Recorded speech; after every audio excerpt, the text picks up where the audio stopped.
Esther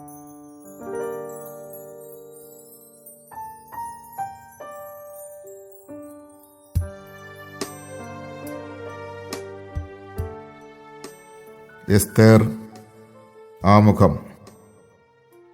Hebrew ഭാഷയിൽ രചിക്കപ്പെട്ട ഈ ഗ്രന്ഥത്തിൻ്റെ 2 മൂലരേഖകൾ നിലവിലുണ്ട്. ഹീബ്രു ഭാഷയിലുള്ള ഒരു പകുതിയും 108 വാക്യങ്ങൾ കൂടുതലുള്ള ഒരു ഗ്രീക്ക് വിവർത്തനവും. ഈ വിവർത്തനത്തിൽ കൂടുതലായി കാണുന്ന വാക്യങ്ങളും കാനോനിക ഗ്രന്ഥങ്ങളിൽ പെടുത്തിയിട്ടുണ്ട്. ഈ ഭാഗങ്ങൾ കഥയുമായി യഥാസ്ഥാനം ചേർത്തിട്ടുള്ളതുകൊണ്ട് അധ്യായങ്ങൾ തുടർച്ചയായിട്ടല്ല കാണുന്നത്.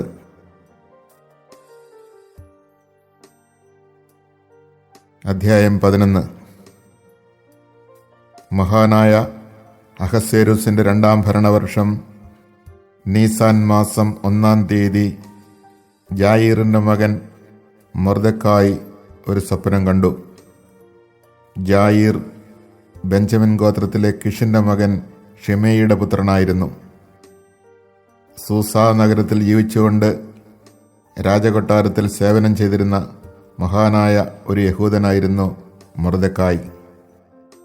ബാബിലോൺ രാജാവായ നെബൂഖദ്നേസർ യൂദാ രാജാവായ യെഖോനിയായോടൊപ്പം ജെറൂസലമിൽ നിന്ന് കൊണ്ടുപോകുന്ന തടവുകാരിൽ ഒരുവനായിരുന്നു അവൻ. സ്വപ്നം ഇതായിരുന്നു: ഭൂമുഖത്ത് ബഹളവും സംഭ്രാന്തിയും ഇടിമുഴക്കവും ഭൂകമ്പങ്ങളും ലഹളയും. 2 ഭീകരസത്വങ്ങൾ പൊരുതാൻ ഒരുങ്ങി മുന്നോട്ട് വന്നു. അവ അതിഭയങ്കരമായി അലറിക്കൊണ്ടിരുന്നു.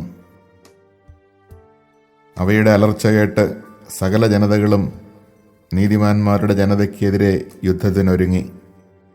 ഭൂമുഖത്ത് അന്ധകാരത്തിൻ്റെയും നൈരാശ്യത്തിൻ്റെയും കഷ്ടതയുടെയും ദുരിതത്തിൻ്റെയും പീഡനത്തിൻ്റെയും മഹാകലാപത്തിൻ്റെയും ഒരു ദിവസം.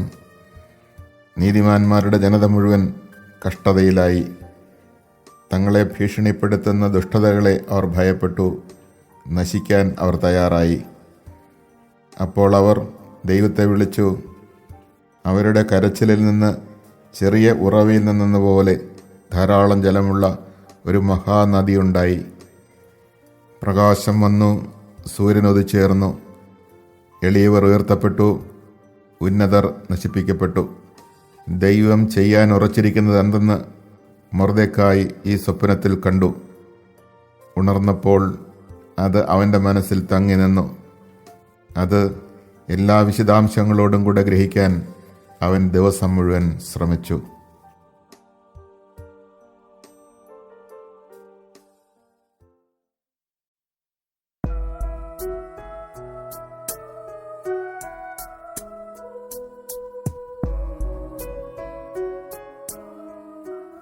എസ്തേർ അധ്യായം 12. കൊട്ടാരത്തിൻ്റെ അങ്കണത്തിൽ കാവൽ നിന്നിരുന്ന ഗബാഥ, താറ എന്ന ഷണ്ഡന്മാരോടൊപ്പം മൊർദെഖായി അങ്കണത്തിൽ വിശ്രമിക്കുകയായിരുന്നു. അവനവരുടെ സംഭാഷണം കേൾക്കാനിടയായി. അവരുടെ ഉദ്ദേശ്യം ആരാഞ്ഞറിഞ്ഞു. അവർ അഹസ്വേരുസ് രാജാവിനെ വധിക്കാൻ ഒരുങ്ങുകയാണെന്ന് മനസ്സിലാക്കി. അവരെപ്പറ്റി അവൻ രാജാവിനെ അറിയിച്ചു. രാജാവ് ആ 2 ഷണ്ഡന്മാരെ വിചാരണ ചെയ്തു. കുറ്റം സമ്മതിച്ച അവരെ വധശിക്ഷയ്ക്ക് ഏൽപ്പിച്ചു. രാജാവ് ഈ സംഭവങ്ങളുടെ ഒരു രേഖയുണ്ടാക്കി സൂക്ഷിച്ചു. മൊർദെഖായി അവയുടെ ഒരു വിവരണവും തയ്യാറാക്കി. രാജാവ് മൊർദെഖായിയോട് കൊട്ടാരത്തിൽ സേവനം ചെയ്യാൻ കൽപ്പിക്കുകയും ഇക്കാര്യങ്ങൾക്ക് അവന് സമ്മാനം കൊടുക്കുകയും ചെയ്തു. എന്നാൽ ബുഗേയനായ ഹമ്മേദാഥായുടെ മകൻ ഹാമാനോട് രാജാവിന് വലിയ മതിപ്പായിരുന്നു. അവനാകട്ടെ രാജാവിൻ്റെ ആ 2 ഷണ്ഡന്മാരെ പ്രതി മൊർദെഖായെയും അവൻ്റെ ആളുകളെയും ഉപദ്രവിക്കാൻ തക്കം പാർത്തിരുന്നു.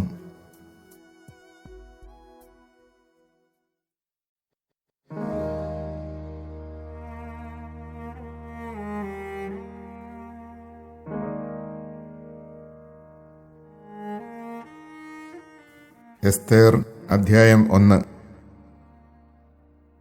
ഇന്ത്യ മുതൽ എത്യോപ്യ വരെയുള്ള 127 പ്രവിശ്യകൾ ഭരിച്ചിരുന്ന അഹസ്വേരുസ് രാജാവ് തലസ്ഥാനമായ സൂസായിലെ സിംഹാസനത്തിൽ വാഴുമ്പോൾ തൻ്റെ 3-ാം ഭരണവർഷം തൻ്റെ സകല പ്രഭുക്കന്മാർക്കും സേവകന്മാർക്കും പേർഷ്യയിലെയും മേദിയായിലെയും സേനാധിപന്മാർക്കും പ്രവിശ്യകളിലെ പ്രഭുക്കന്മാർക്കും നാടുവാഴികൾക്കും ഒരു വിരുന്ന് നൽകി.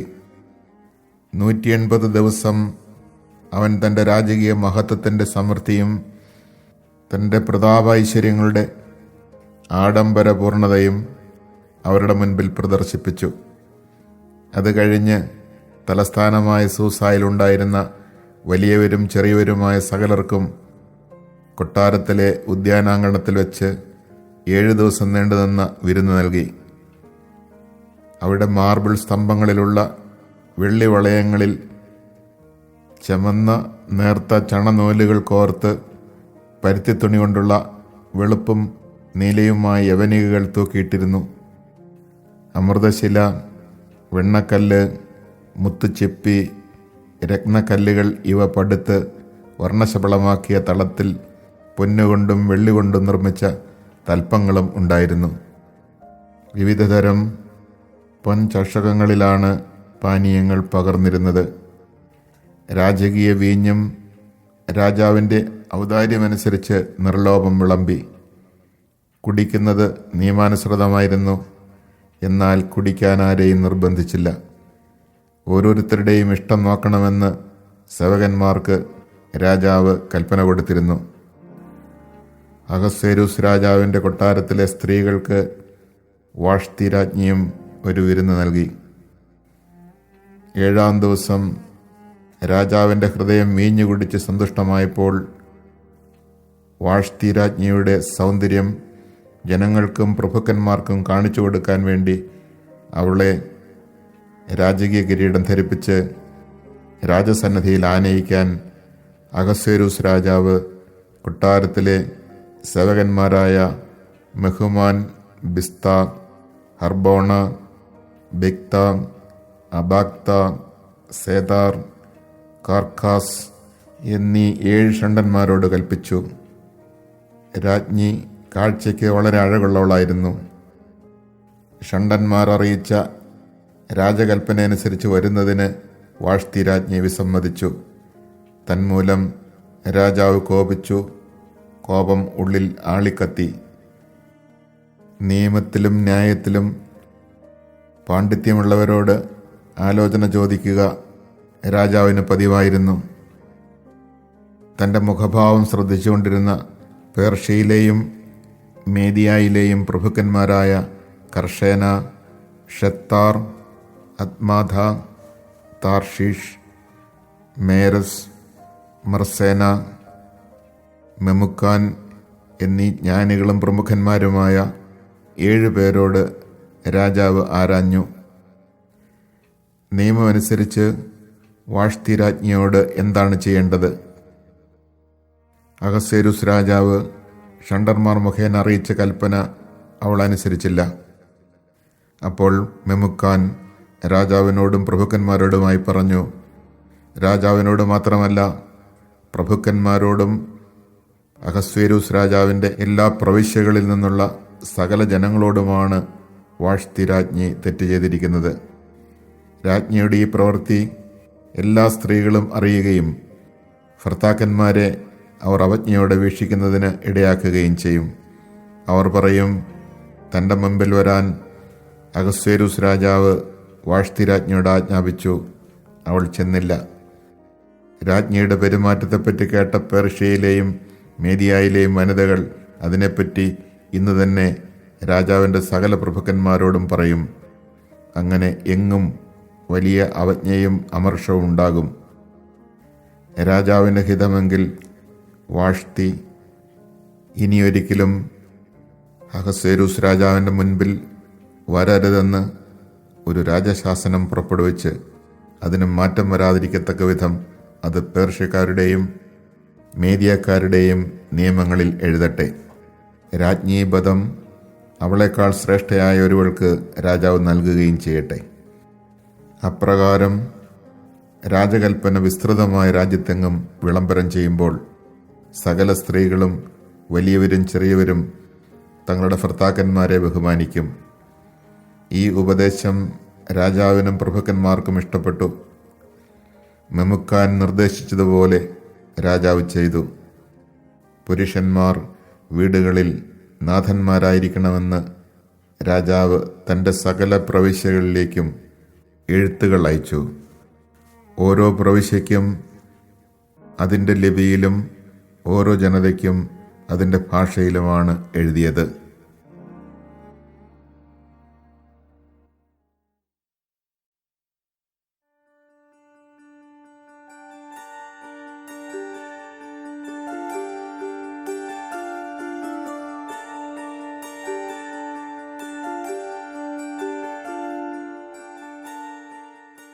എസ്തേർ അധ്യായം 2. കോപം ശമിച്ചപ്പോൾ അഹസ്വേരോസ് രാജാവ് വാഷ്തിയെയും അവളുടെ പ്രവൃത്തിയെയും അവൾക്കെതിരെ പുറപ്പെടുവിച്ച കൽപ്പനയെയും ഓർത്തു. രാജാവിനെ സേവിച്ചിരുന്ന ഭൃത്യന്മാർ പറഞ്ഞു, സൗന്ദര്യമുള്ള യുവകന്യകമാരെ രാജാവിന് വേണ്ടി അന്വേഷിക്കട്ടെ. രാജ്യത്തെ സകല പ്രവിശ്യകളിലും രാജാവ് സേവകന്മാരെ നിയമിച്ചാലും അവർ സ്ത്രീകളുടെ ചുമതല വഹിക്കുന്നവനും രാജാവിൻ്റെ ഷണ്ഡനുമായ ഹെഗായിയുടെ നേതൃത്വത്തിൽ തലസ്ഥാനമായ സൂസായിലെ അന്തഃപുരത്തിൽ സൗന്ദര്യമുള്ള സകല യുവകന്യകമാരെയും കൊണ്ടുവരട്ടെ. അവർക്ക് വേണ്ട ലേപന വസ്തുക്കളും കൊടുക്കട്ടെ. രാജാവിന് ഇഷ്ടപ്പെടുന്ന കന്യക വാഷ്തിക്ക് പകരം രാജ്ഞിയാകട്ടെ.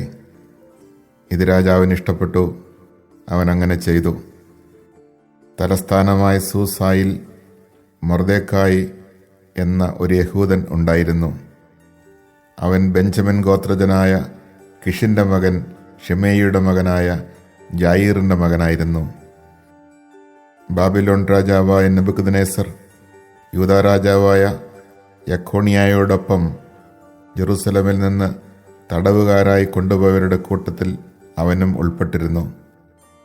അവൻ തൻ്റെ പിതൃസഹോദരൻ്റെ മകളായ ഹദാസയെ എസ്തേറിനെ വളർത്തിയിരുന്നു. അവൾക്ക് അപ്പനും അമ്മയും ഇല്ലായിരുന്നു.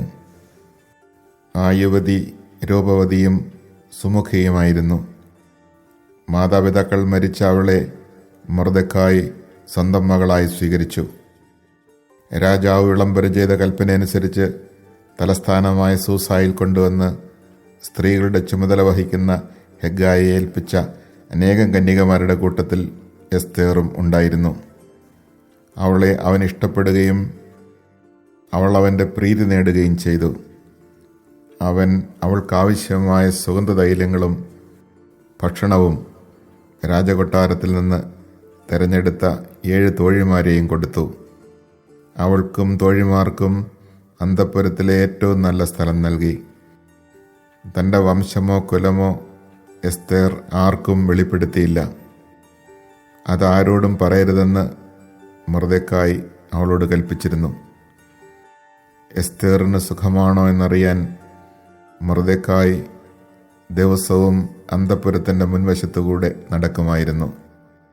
യുവതികളുടെ സൗന്ദര്യവർദ്ധനത്തിന് 6 മാസം മീറ തൈലവും 6 മാസം സുഗന്ധദ്രവ്യങ്ങളും ലേപനങ്ങളും കൊണ്ടുള്ള പരിചരണ പരിപാടി നിശ്ചയിച്ചിരുന്നു.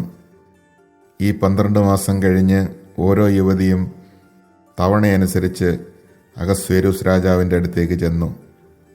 ഓരോ യുവതിയും രാജസന്നിധിയിലേക്ക് പോകുമ്പോൾ താൻ ആഗ്രഹിക്കുന്നതെന്തും അന്തഃപുരത്തിൽ നിന്ന് രാജകൊട്ടാരത്തിലേക്ക് കൊണ്ടുപോകാൻ അനുവദിച്ചിരുന്നു. സന്ധ്യയ്ക്ക് അവൾ പോയിട്ട് രാവിലെ ഉപനാരികളുടെ മേൽവിചാരകനും രാജാവിൻ്റെ ഷണ്ഡനുമായ ഷാഷ്ഗസിൻ്റെ കീഴിലുള്ള അന്തഃപുരത്തിലേക്ക് മടങ്ങും. രാജാവിന് അവളിൽ പ്രീതി തോന്നുകയും അവളെ പേര് ചൊല്ലി വിളിക്കുകയും ചെയ്തില്ലെങ്കിൽ അവൾ വീണ്ടും രാജസന്നിധിയിൽ പോവുകയില്ല. മൊർദെഖായിയുടെ പിതൃവ്യനായ അബിഹായിലിൻ്റെ മകളും അവൻ മകളായി ദത്തെടുത്തവളുമായ എസ്തേർ രാജസന്നിധിയിൽ ചെല്ലാനുള്ള തവണ വന്നപ്പോൾ രാജസ്ത്രീകളുടെ ചുമതലക്കാരനും രാജാവിൻ്റെ ഷണ്ഡനുമായ ഹെഗ്ഗായി നിർദ്ദേശിച്ചവയല്ലാതെ മറ്റൊന്നും ആവശ്യപ്പെട്ടില്ല. കാണുന്നവരുടെ എല്ലാം പ്രീതി എസ്തർ നേടിയിരുന്നു.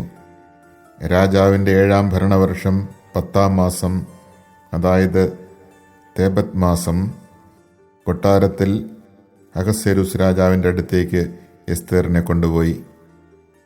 രാജാവ് മറ്റെല്ലാ സ്ത്രീകളെയും കൂടുതൽ എസ്തേറിനെ സ്നേഹിച്ചു.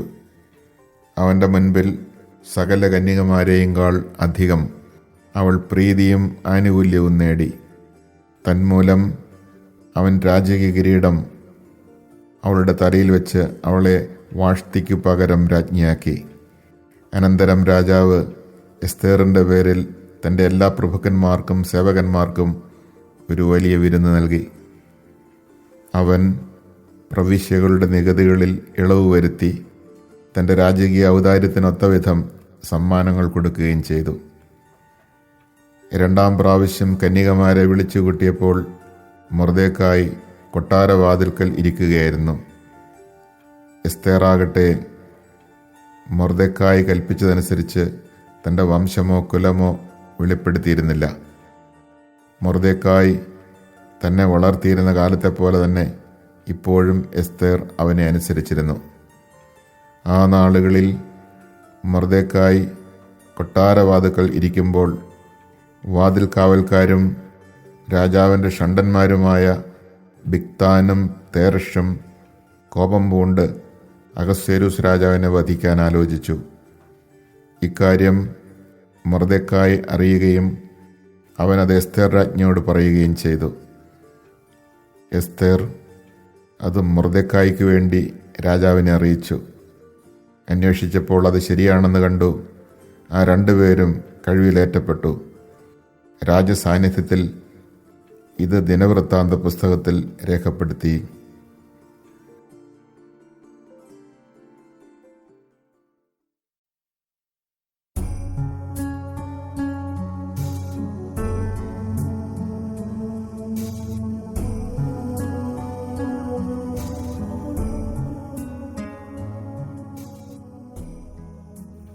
എസ്തേർ അധ്യായം 3.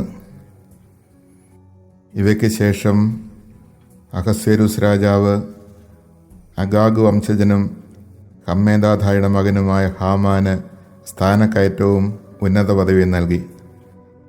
അവനെ മറ്റ് പ്രഭുക്കന്മാരെക്കാൾ ഉന്നതനായി പ്രതിഷ്ഠിച്ചു. കൊട്ടാരവാതിൽക്കലുണ്ടായിരുന്ന സകല രാജസേവകന്മാരും ഹാമാൻ്റെ മുമ്പിൽ കുമ്പിട്ട് ആദരം കാണിച്ചു. അങ്ങനെ ചെയ്യണമെന്ന് രാജാവ് കൽപ്പിച്ചിട്ടുണ്ടായിരുന്നു. എന്നാൽ മൊർദെഖായി മുട്ടുമടക്കുകയോ അവനെ വണങ്ങുകയോ ചെയ്തില്ല. കൊട്ടാരവാതിൽക്കലുള്ള സേവകന്മാർ മൊർദെഖായിയോട് ചോദിച്ചു, എന്തുകൊണ്ടാണ് നീ രാജകൽപ്പന ധിക്കരിക്കുന്നത്? പല ദിവസം പറഞ്ഞിട്ടും അവൻ കേൾക്കുന്നില്ലെന്ന് കണ്ട് അവൻ വഴങ്ങുമോ എന്നറിയാൻ വിവരം അവർ ഹാമാനോട് പറഞ്ഞു. താൻ യഹൂദനാണെന്ന് മൊർദെഖായി അവരോട് പറഞ്ഞിട്ടുണ്ടായിരുന്നു. മൊർദെഖായി തന്നെ കുമ്പിട്ട് വണങ്ങുന്നില്ലെന്നറിഞ്ഞപ്പോൾ ഹാമാൻ ക്രുദ്ധനായി. മൊർദെഖായിയുടെ മേൽ മാത്രം കൈവച്ചാൽ പോരെന്ന് അവന് തോന്നി.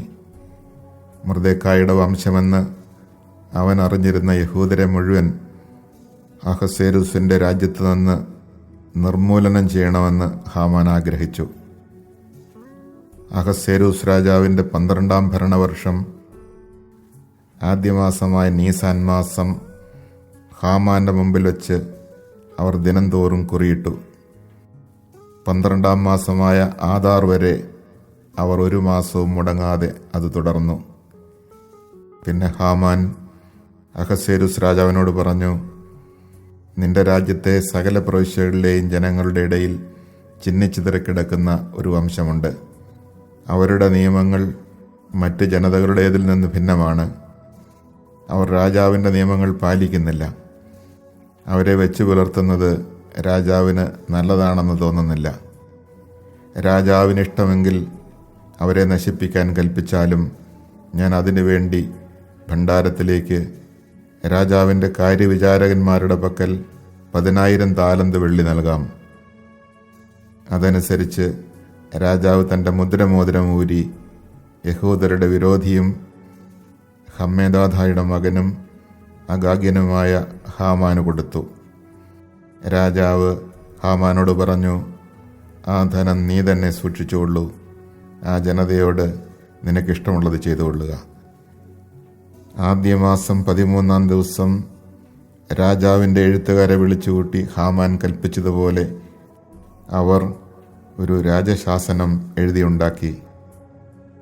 രാജപ്രതിനിധികൾക്കും സകല പ്രവിശ്യകളിലെയും നാടുവാഴികൾക്കും എല്ലാ ജനതകളുടെയും പ്രഭുക്കന്മാർക്കും ഓരോ പ്രവിശ്യയ്ക്കും അതതിൻ്റെ ലിപിയിലും ഓരോ ജനതയ്ക്കും അതതിൻ്റെ ഭാഷയിലും അഹസ്വേരുസ് രാജാവിൻ്റെ നാമത്തിൽ എഴുതി രാജമോതിരം കൊണ്ട് അതിൽ മുദ്ര വെച്ചു. സകല യഹൂദരെയും യുവാക്കന്മാരെയും വൃദ്ധന്മാരെയും സ്ത്രീകളെയും കുട്ടികളെയും 12-ാം മാസമായ ആദാർ മാസം 13-ാം തീയതി ഒറ്റ ദിവസം കൊണ്ട് നശിപ്പിക്കുന്നതിനും കൊല്ലുന്നതിനും വംശനാശം വരുത്തുന്നതിനും അവരുടെ വസ്തുക്കൾ കൊള്ളയടിക്കുന്നതിനും രാജാവിൻ്റെ സകല പ്രവിശ്യകളിലേക്കും ദൂതന്മാർ വഴി കത്തുകൾ അയച്ചു.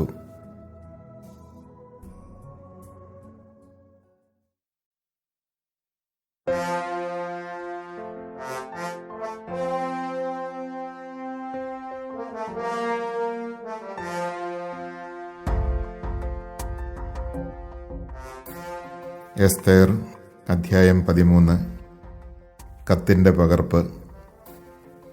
അഹസ്വേരുസ് മഹാരാജാവ് ഇന്ത്യ മുതൽ എത്യോപ്യ വരെയുള്ള 127 പ്രവിശ്യകളിലെ ഭരണാധിപന്മാർക്കും അവരുടെ കീഴിലുള്ള നാടുവാഴികൾക്കും എഴുതുന്നത്: അനേക ജനതകളുടെ ഭരണാധിപനും ഭൂമി മുഴുവൻ്റെയും യജമാനനുമായ ഞാൻ അധികാരം നാട്ടി നടത്തി എന്നെ തന്നെ ഉയർത്തുകയല്ല ചെയ്തത്.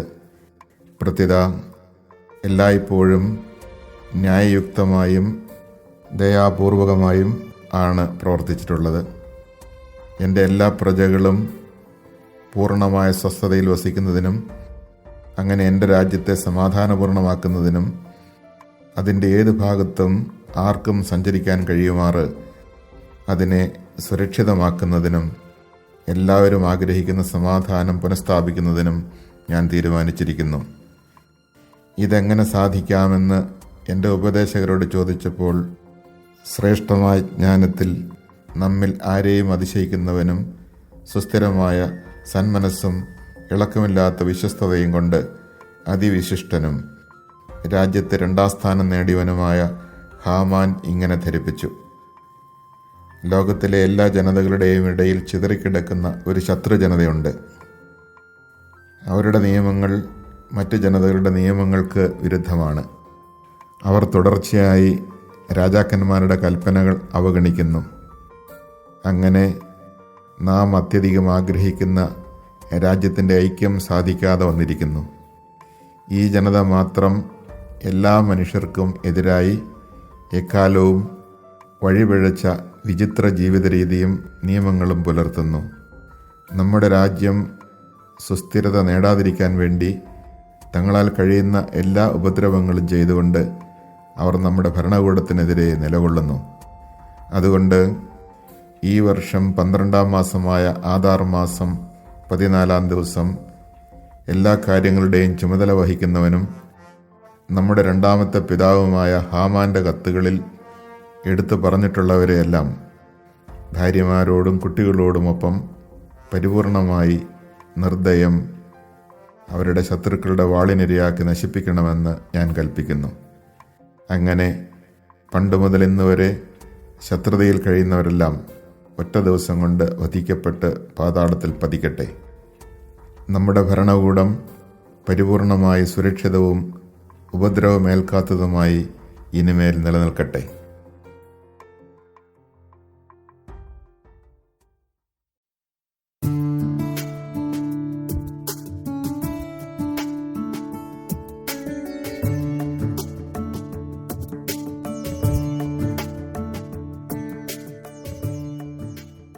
എസ്തേർ അധ്യായം 3. എല്ലാ ജനതകളും ആ ദിവസത്തേക്ക് തയ്യാറായിരിക്കാൻ വേണ്ടി ഈ രേഖയുടെ പകർപ്പ് രാജശാസനമായി എല്ലാ പ്രവിശ്യകളിലും എത്തിച്ച് വിളംബരം ചെയ്യേണ്ടിയിരിക്കുന്നു. രാജകൽപ്പന പ്രകാരം ദൂതന്മാർ ശീഘ്രം പോയി തലസ്ഥാനമായ സൂസായിൽ ഈ വിളംബരം പ്രസിദ്ധപ്പെടുത്തി. രാജാവും ഹാമാനും മദ്യപിച്ചുകൊണ്ടിരുന്ന ആ സമയം സൂസാ നഗരം അസ്വസ്ഥമായിരുന്നു.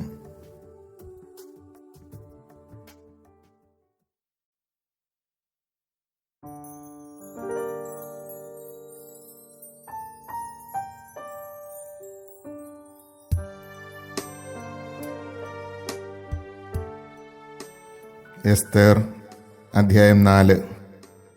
ഈ സംഭവം അറിഞ്ഞ മൊർദെഖായി വസ്ത്രം കീറി ചാക്കുടുത്ത് ചാരം പൂശി അത്യുച്ചത്തിൽ ദയനീയമായി നിലവിളിച്ചുകൊണ്ട് നഗരമധ്യത്തിലേക്ക് ചെന്നു. അവൻ രാജാവിൻ്റെ പടിവാതിലോളം ചെന്ന് നിന്നു. കാരണം ചാക്കുവസ്ത്രമെടുത്ത് ആർക്കും രാജാവിൻ്റെ വാതിൽ കടന്നുകൂടായിരുന്നു. രാജകൽപ്പനയും വിളംബരവും എത്തിയ എല്ലാ പ്രവിശ്യകളിലും യഹൂദരുടെ ഇടയിൽ ഉപവാസവും കരച്ചിലും നിലവിളിയുമുണ്ടായി. ഏറെപ്പേരും ചാക്കുടുത്ത് ചാരത്തിൽ കിടന്നു. തോഴിമാരും ഷണ്ടന്മാരും പറഞ്ഞ് ഇതെല്ലാം അറിഞ്ഞ എസ്തേർ അത്യന്തം പര്യാകുലയായി. ചാക്കുവസ്ത്രത്തിന് പകരം ധരിക്കാൻ വസ്ത്രങ്ങൾ അവൾ മൊർദെഖായിക്ക് കൊടുത്തയച്ചു. പക്ഷേ അവനത് സ്വീകരിച്ചില്ല. തന്നെ ശുശ്രൂഷിക്കാൻ നിയുക്തനായിരുന്നവനും രാജാവിൻ്റെ ഷണ്ടന്മാരിലൊരുവനുമായ ഹഥാക്കിനെ വിളിച്ച് എസ്തേർ ഇതെല്ലാം എന്താണെന്നും എന്തിനാണെന്നും അറിയാൻ മൊർദെഖായിയുടെ അടുത്തേക്ക് അയച്ചു. അവൻ രാജാവിൻ്റെ പടിവാതിലിന് മുൻപിൽ നഗരത്തിൻ്റെ പൊതുസ്ഥലത്ത് നിന്നിരുന്ന മൊർദെഖായിയുടെ അടുത്തെത്തി. തനിക്ക് സംഭവിച്ചതും യഹൂദരെ നശിപ്പിക്കാൻ രാജഭണ്ഡാരത്തിലേക്ക് കൊടുക്കാമെന്ന് ഹാമാൻ വാഗ്ദാനം ചെയ്ത പണത്തിൻ്റെ കണിശമായ സംഖ്യയും മൊർദെഖായി അവനോട് പറഞ്ഞു. രാജ്ഞിയെ കാണിച്ച് അവൾക്ക് വിശദീകരിച്ചു കൊടുത്ത് തൻ്റെ ജനതയ്ക്ക് വേണ്ടി രാജാവിനോട് യാചിക്കാൻ അവളെ പ്രേരിപ്പിക്കാൻ വേണ്ടി തങ്ങളെ നശിപ്പിക്കാൻ സൂസായിൽ പ്രസിദ്ധപ്പെടുത്തിയ വിളംബരത്തിൻ്റെ ഒരു പകർപ്പ് മൊർദെഖായി അവനെ ഏൽപ്പിച്ചു. ഞാൻ നിന്നെ പരിപാലിച്ച നിന്റെ എളിയ ദിനങ്ങളെ ഓർക്കുക. രാജാവിന് തൊട്ടടുത്ത സ്ഥാനമുള്ള ഹാമാൻ ഞങ്ങളുടെ നാശത്തിനു വേണ്ടി ഞങ്ങൾക്കെതിരെ സംസാരിച്ചിരിക്കുന്നു. കർത്താവിനോട് പ്രാർത്ഥിക്കുകയും ഞങ്ങളെപ്പറ്റി രാജാവിനോട് സംസാരിച്ച് ഞങ്ങളെ മരണത്തിൽ നിന്ന് രക്ഷിക്കുകയും ചെയ്യുക. ഹഥാക്ക് ചെന്ന് മൊർദെഖായി പറഞ്ഞത് എസ്തേറിനെ ധരിപ്പിച്ചു. അപ്പോൾ അവൾ ഹഥാക്ക് വഴി ഒരു സന്ദേശം മൊർദെഖായിയെ അറിയിച്ചു. എല്ലാ രാജസേവകന്മാർക്കും രാജാവിൻ്റെ പ്രവിശ്യകളിലെ ആളുകൾക്കും അറിയാം, വിളിക്കപ്പെടാതെ ആരെങ്കിലും ആണായാലും പെണ്ണായാലും അകത്തെ അങ്കണത്തിൽ രാജസന്നിധിയിൽ പ്രവേശിച്ചാൽ നിയമമൊന്നേ ഉള്ളൂ. രാജാവ് തൻ്റെ സ്വർണ്ണ ചെങ്കോൽ അവൻ്റെ നേരെ നീട്ടുന്നില്ലെങ്കിൽ അവൻ വധിക്കപ്പെടണം. 30 ദിവസമായി രാജാവ് എന്നെ വിളിച്ചിട്ടില്ല. എസ്തേർ പറഞ്ഞത് അവർ മൊർദെഖായിയെ അറിയിച്ചു. അപ്പോൾ മൊർദെഖായി എസ്തേറിന് മറുപടി കൊടുത്തു. നീ രാജകൊട്ടാരത്തിൽ മറ്റ് യഹൂദരെക്കാൾ അല്പമെങ്കിലും കൂടുതൽ സുരക്ഷിതയായിരിക്കുമെന്ന് കരുതേണ്ട.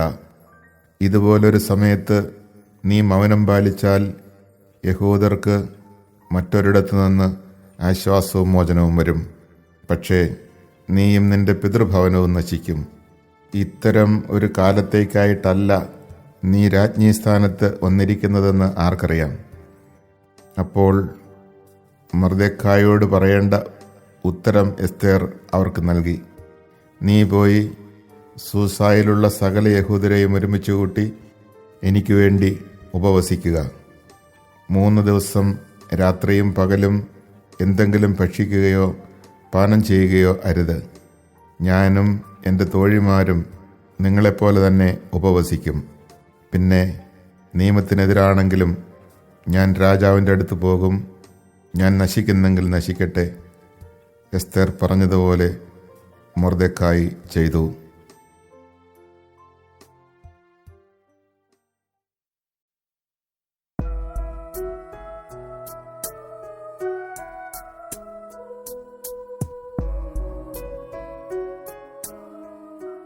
എസ്തേർ അധ്യായം 13. കർത്താവിൻ്റെ സകല പ്രവൃത്തികളും അനുസ്മരിച്ചുകൊണ്ട് മൊർദെഖായി പ്രാർത്ഥിച്ചു. കർത്താവേ, എല്ലാ വസ്തുക്കളെയും ഭരിക്കുന്ന രാജാവായ കർത്താവേ, പ്രപഞ്ചം അങ്ങേക്ക് വിധേയമാണല്ലോ. ഇസ്രായേലിനെ രക്ഷിക്കാൻ അവിടുത്തേക്ക് ഇഷ്ടമെങ്കിൽ അതിനെ എതിർക്കാൻ ആർക്കുമാവില്ലല്ലോ. ആകാശവും ഭൂമിയും ആകാശത്തിന് കീഴിലുള്ള അത്ഭുത വസ്തുക്കൾ സകലവും അങ്ങ് സൃഷ്ടിച്ചു. അങ്ങ് സകലത്തിൻ്റെയും കർത്താവാണ്. കർത്താവായ അങ്ങ് എതിർക്കാൻ ആർക്കുമാവില്ല. അങ്ങെല്ലാം അറിയുന്നു. ഔദ്ധത്യം കൊണ്ടോ അഹങ്കാരം കൊണ്ടോ മഹത്വാകാംക്ഷ കൊണ്ടോ അല്ല ഞാൻ അഹങ്കാരിയായ ഹാമാൻ്റെ മുൻപിൽ കുമ്പിടാത്തതെന്ന് അവിടുന്ന് അറിയുന്നുവല്ലോ. ഇസ്രായേലിനെ രക്ഷിക്കാൻ വേണ്ടി അവൻ്റെ ഉള്ളംകാൽ പോലും ചുംബിക്കാൻ ഞാൻ തയ്യാറാകുമായിരുന്നു. എന്നാൽ ഞാനിത് ചെയ്തത് മനുഷ്യൻ്റെ മഹത്വം ദൈവത്തിൻ്റെ മഹത്വത്തെക്കാൾ ഉയർത്തിക്കാട്ടാതിരിക്കാനാണ്. എൻ്റെ ദൈവമായ കർത്താവിൻ്റെ മുൻപിലല്ലാതെ മറ്റാരുടെയും മുൻപിൽ ഞാൻ കുമ്പിടുകയില്ല. ഇതൊന്നും ഞാൻ അഹങ്കാരം കൊണ്ട് ചെയ്യുന്നതല്ല. രാജാവും ദൈവവുമായ കർത്താവേ, അബ്രാഹത്തിൻ്റെ ദൈവമേ, ഇപ്പോൾ അങ്ങയുടെ ജനത്തെ രക്ഷിക്കണമേ. ഞങ്ങളുടെ ശത്രുക്കൾ ഞങ്ങളെ നശിപ്പിക്കാൻ കണ്ണുവച്ചിരിക്കുന്നു. ആരംഭം മുതലേ അങ്ങയുടേതായിരുന്ന അവകാശം നശിപ്പിക്കാൻ അവർ ആഗ്രഹിക്കുന്നു. ഈജിപ്ത് നാട്ടിൽ നിന്ന് അങ്ങേയ്ക്കായി അങ്ങ് വീണ്ടെടുത്ത അങ്ങയുടെ അവകാശത്തെ അവഗണിക്കരുതേ. എൻ്റെ പ്രാർത്ഥന കേൾക്കണമേ. അങ്ങയുടെ അവകാശത്തിന്മേൽ കരുണയുണ്ടാകണമേ. ഞങ്ങളുടെ വിലാപത്തെ ഉത്സവമാക്കി മാറ്റണമേ. കർത്താവെ, ഞങ്ങൾ ജീവിക്കുകയും അങ്ങയുടെ നാമത്തിന് സ്തുതി പാടുകയും ചെയ്യട്ടെ. അങ്ങയെ സ്തുതിക്കുന്നവരുടെ അധരങ്ങളെ നശിപ്പിക്കരുതേ. എല്ലാ ഇസ്രായേൽക്കാരും അത്യുച്ചത്തിൽ കരഞ്ഞു. അവർ മരണം മുൻപിൽ കാണുകയായിരുന്നു.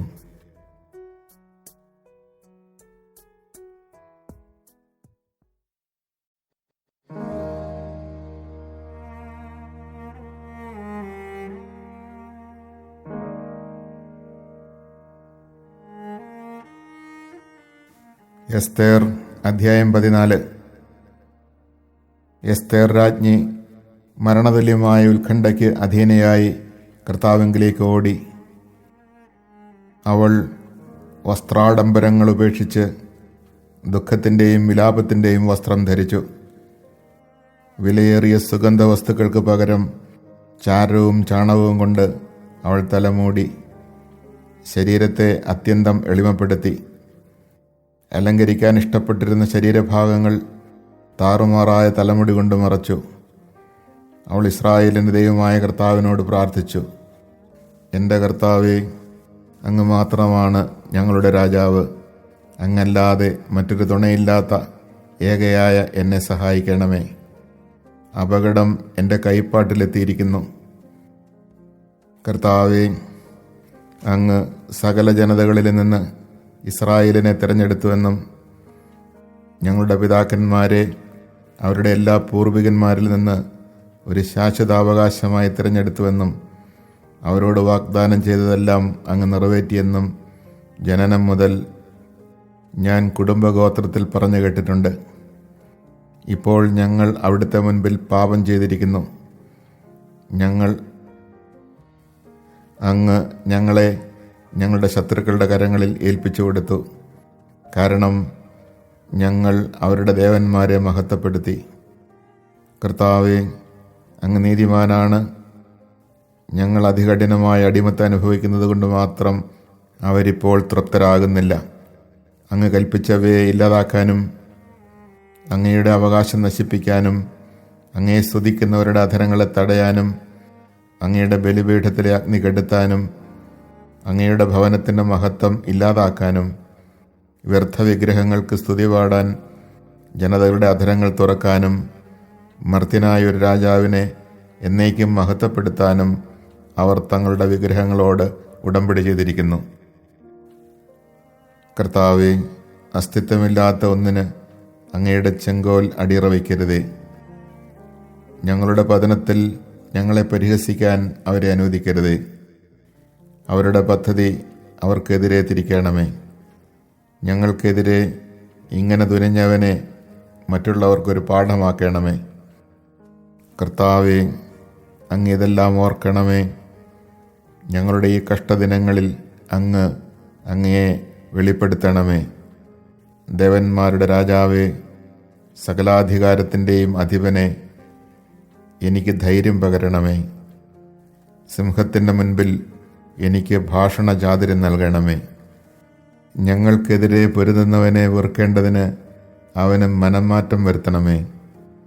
ശത്രുവും അവനോട് ചേർന്നവരും നശിക്കട്ടെ.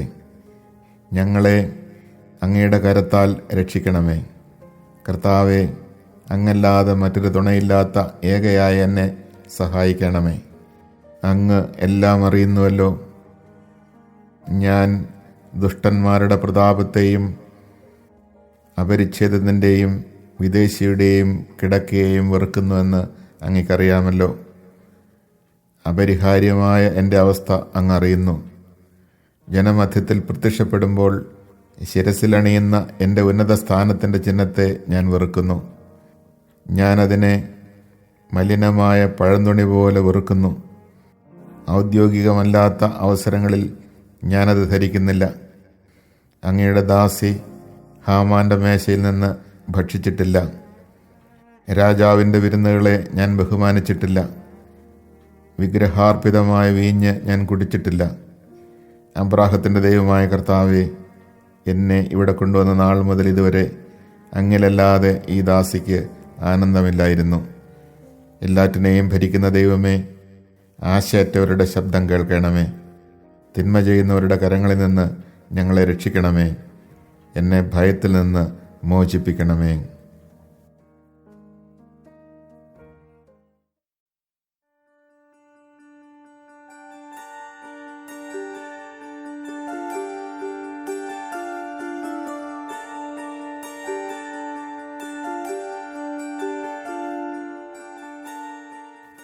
എസ്തേർ അധ്യായം 5.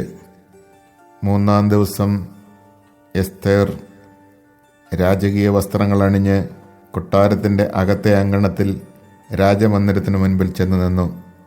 രാജാവ് കൊട്ടാരത്തിൽ വാതിലിന് നേരെ സിംഹാസനത്തിൽ ഇരിക്കുകയായിരുന്നു. എസ്തേർ രാജ്ഞി അങ്കണത്തിൽ നിൽക്കുന്നത് രാജാവ് കണ്ടു.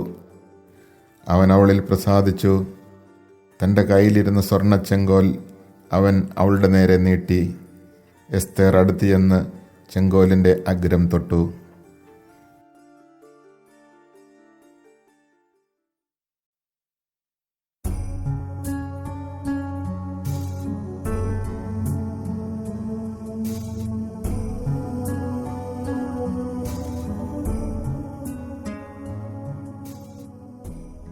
എസ്തേർ അധ്യായം 15.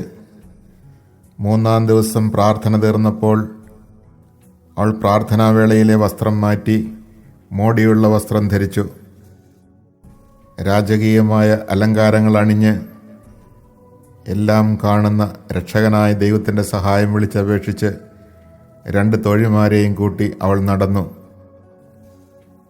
ഒരുവളുടെ മേൽ അവൾ മൃദുവായി ചാരി അവര പിന്നിൽ നീണ്ടുകിടക്കുന്ന വസ്ത്രത്തിൻ്റെ അഗ്രം ഉയർത്തിപ്പിടിച്ചിരുന്നു. അവികല സൗന്ദര്യം കൊണ്ട് അവൾ പ്രശോഭിച്ചു. സ്നേഹവും സന്തുഷ്ടിയും മുഖത്ത് പ്രകടമായിരുന്നെങ്കിലും അവളുടെ ഹൃദയം ഭീതി കൊണ്ട് മരവിച്ചിരുന്നു. വാതിലുകൾ ഓരോന്നായി കടന്ന് അവൾ രാജാവിൻ്റെ മുൻപിൽ ചെന്ന് നിന്നു. സ്വർണവും അമൂല്യരത്നങ്ങളും കൊണ്ട് പൊതിഞ്ഞ സിംഹാസനത്തിൽ രാജാവ് രാജകീയ വസ്ത്രങ്ങൾ അണിഞ്ഞ് ഇരിക്കുകയായിരുന്നു. അവൻ്റെ ദർശനം ഭീതി ഉളവാക്കുന്നതായിരുന്നു. തേജസ് കൊണ്ട് അരുണിമയാർന്ന മുഖമുയർത്തി അവൻ ഉഗ്രകോപത്തോടെ അവളെ നോക്കി. രാജ്ഞി ആകെ തളർന്നുപോയി. വിളറി ബോധം കെട്ട അവൾ തൻ്റെ മുമ്പിൽ നടക്കുന്ന തോഴിയുടെ ചുമലിലേക്ക് മറിഞ്ഞു. അപ്പോൾ രാജാവിൻ്റെ ഭാവം ദൈവം ശാന്തമാക്കി. അവൻ പരിഭ്രമത്തോടെ സിംഹാസനത്തിൽ നിന്ന് ചാടി എഴുന്നേറ്റ് അവൾക്ക് ബോധം തെളിയും വരെ തൻ്റെ കരങ്ങളിൽ താങ്ങി. സാന്ത്വന വചസ്സുകളാൽ അവളെ ആശ്വസിപ്പിച്ചുകൊണ്ട് അവൻ ചോദിച്ചു, എസ്തേർ, എന്താണിത്? ഞാൻ നിന്റെ സഹോദരനാണ്, ധൈര്യമായിരിക്കൂ, നീ മരിക്കുകയില്ല. കാരണം നമ്മുടെ നിയമം പ്രജകൾക്ക് മാത്രമേ ബാധകമാകൂ. അടുത്തു വരിക. അവൻ സ്വർണ്ണച്ചെങ്കോൽ ഉയർത്തി അവളുടെ കഴുത്തിൽ തൊട്ടു. അവൻ അവളെ ആലിംഗനം ചെയ്തുകൊണ്ട് പറഞ്ഞു, എന്നോട് പറയൂ. അവൾ പറഞ്ഞു, എൻ്റെ നാഥ, അങ്ങയെ ഞാൻ കണ്ടത് ദൈവത്തിൻ്റെ ദൂതനെ പോലെയാണ്.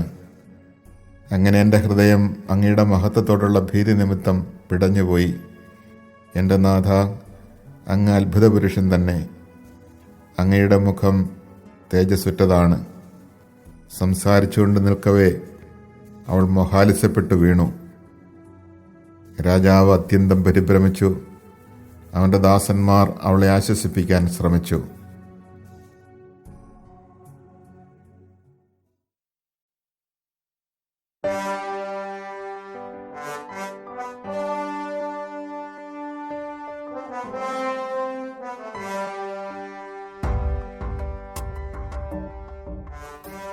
എസ്തേർ അധ്യായം 5. രാജാവ് അവളോട് ചോദിച്ചു, എസ്തേർ രാജ്ഞി, എന്താണ് കാര്യം? എന്താണ് നിനക്ക് വേണ്ടത്?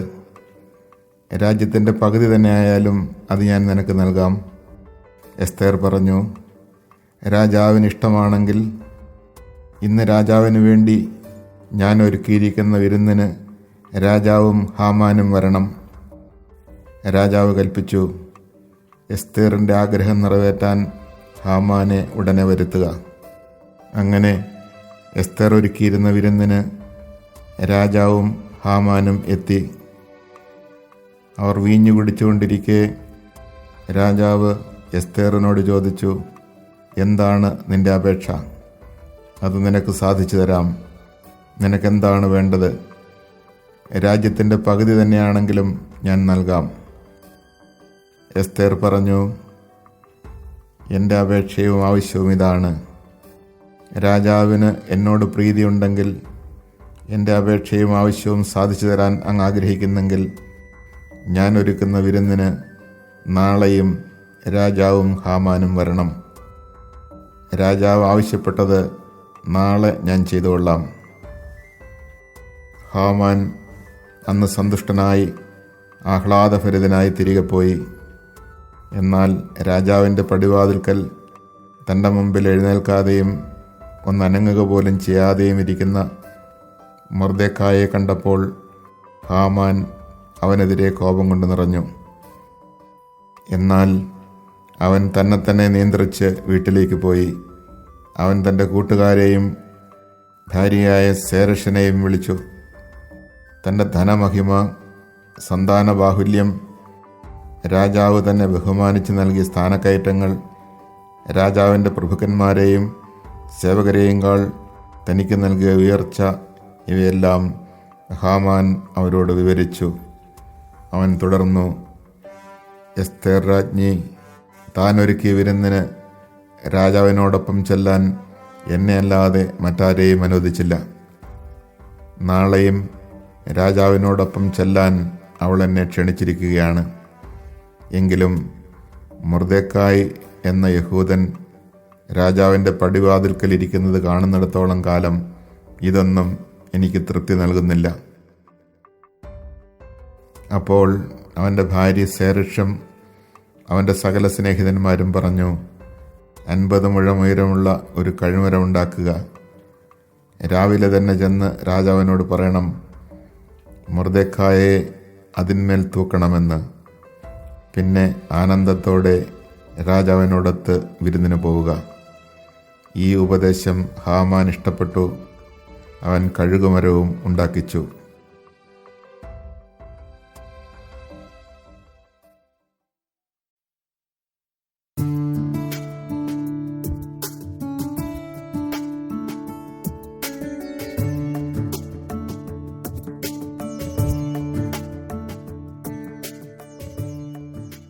എസ്തേർ അധ്യായം 6. ആ രാത്രി രാജാവിന് ഉറങ്ങാൻ കഴിഞ്ഞില്ല. സ്മരണാർഹമായ സംഭവങ്ങൾ രേഖപ്പെടുത്തിയ ദിനവൃത്താന്ത ഗ്രന്ഥം കൊണ്ടുവരാൻ അവൻ കൽപ്പന കൊടുത്തു. അവ രാജാവ് വായിച്ചു കേട്ടു. പടിവാതിൽ കാവൽക്കാരും രാജാവിൻ്റെ ഷണ്ഡന്മാരുമായ ബിഗ്താനയും തേരഷും അഹസ്വേരോസ് രാജാവിനെ വധിക്കാൻ ശ്രമിച്ചതും അക്കാര്യം മൊർദെഖായി അറിയിച്ചതും അതിലെഴുതിയിരിക്കുന്നത് കണ്ടു. അപ്പോൾ രാജാവ് ചോദിച്ചു, ഇതിന് എന്ത് ബഹുമതിയും എന്ത് സ്ഥാനവുമാണ് മൊർദെഖായിക്ക് നൽകിയത്? രാജാവിനെ ശുശ്രൂഷിച്ചിരുന്ന സേവകന്മാർ പറഞ്ഞു, അവന് ഒന്നും കൊടുത്തില്ല. രാജാവ് കൽപ്പിച്ചു, അങ്കണത്തിൽ ആരുണ്ട്?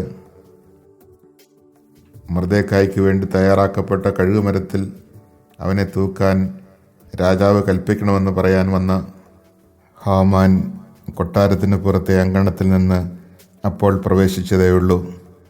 രാജാവിൻ്റെ സേവകന്മാർ പറഞ്ഞു, അങ്കണത്തിൽ ഹാമാനുണ്ട്. രാജാവ് കൽപ്പിച്ചു, അവൻ അകത്തു വരട്ടെ.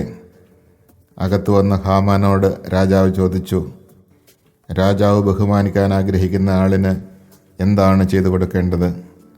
ഹാമാനുള്ളിൽ കരുതി, എന്നെ അല്ലാതെ ആരെയാണ് രാജാവ് ബഹുമാനിക്കാൻ ആഗ്രഹിക്കുന്നത്? ഹാമാൻ രാജാവിനോട് പറഞ്ഞു, രാജാവ് ബഹുമാനിക്കാൻ ഇഷ്ടപ്പെടുന്നവന് വേണ്ടി രാജാവ് ധരിച്ചിട്ടുള്ള രാജകീയ വസ്ത്രങ്ങളും കിരീടധാരിയായി രാജാവ് സഞ്ചരിച്ചിട്ടുള്ള കുതിരയെയും കൊണ്ടുവരട്ടെ. വസ്ത്രങ്ങൾ, കുതിര എന്നിവയെ രാജാവിൻ്റെ ഏറ്റവും ശ്രേഷ്ഠനായ ഒരു പ്രഭുവിനെ ഏൽപ്പിക്കട്ടെ.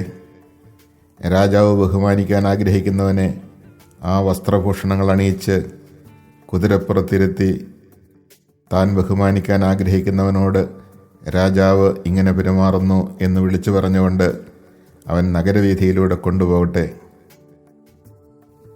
അപ്പോൾ രാജാവ് ഹാമാനോട് കൽപ്പിച്ചു, വേഗം പോയി നീ പറഞ്ഞതുപോലെ വസ്ത്രങ്ങളും കുതിരയെയും കൊണ്ടുവന്ന് രാജാവിൻ്റെ പടിവാതിൽക്കൽ ഇരിക്കുന്ന മൊർദെഖായി എന്ന യഹൂദനെ ആദരിക്കുക. നീ പറഞ്ഞതിൽ ഒരു കുറവും വരുത്തരുത്. അങ്ങനെ ഹാമാൻ വസ്ത്രങ്ങളും കുതിരയെയും കൊണ്ടുവന്ന് മൊർദെഖായെ അണിയിച്ചൊരുക്കി. രാജാവ് ബഹുമാനിക്കാൻ ആഗ്രഹിക്കുന്നവനോട് ഇങ്ങനെ പെരുമാറുന്നു എന്ന് ആർത്തു വിളിച്ച് അവനെ കുതിരപ്പുറത്തിരുത്തി നഗരവീഥിയിലൂടെ കൊണ്ടു നടന്നു. അനന്തരം മൊർദെഖായി രാജാവിൻ്റെ പടിവാതിൽക്കലേക്ക് മടങ്ങി. ഹാമാനാകട്ടെ വിലപിച്ചുകൊണ്ടും മുഖം മൂടിക്കൊണ്ടും സ്വഭവനത്തിലേക്ക് ഓടിപ്പോയി. തനിക്ക് സംഭവിച്ചതെല്ലാം ഹാമാൻ തൻ്റെ ഭാര്യയായ സേരഷിനോടും കൂട്ടുകാരോടും പറഞ്ഞു. അപ്പോൾ അവൻ്റെ ഉപദേഷ്ടാക്കളും ഭാര്യ സേരഷും പറഞ്ഞു, നീ ആരുടെ മുൻപിൽ നിന്റെ പതനം ആരംഭിച്ചുവോ? ആ മൊർദെഖായി യഹൂദ ജനതയിൽപ്പെട്ടവനാണെങ്കിൽ അവനെതിരെ പിടിച്ചു നിൽക്കാൻ നിനക്ക് ആവുകയില്ല. നീ അവൻ്റെ മുൻപിൽ വീഴും തീർച്ച. അവർ സംസാരിച്ചിരിക്കുമ്പോൾ തന്നെ രാജാവിൻ്റെ ഷണ്ഡന്മാർ വന്ന് എസ്തേർ ഒരുക്കിയിരുന്ന വിരുന്നിനായി ഹാമാനെ വേഗം കൂട്ടിക്കൊണ്ടുപോയി.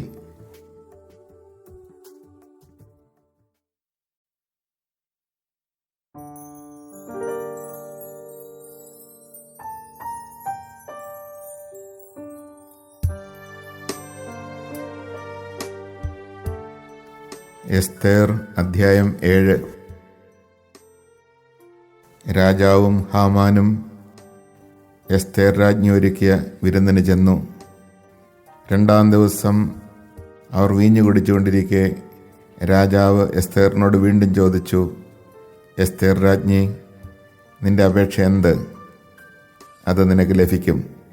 എന്താണ് നിന്റെ ആവശ്യം? രാജ്യത്തിൻ്റെ പകുതി തന്നെ ആയാലും ശരി, അത് ഞാൻ നൽകാം.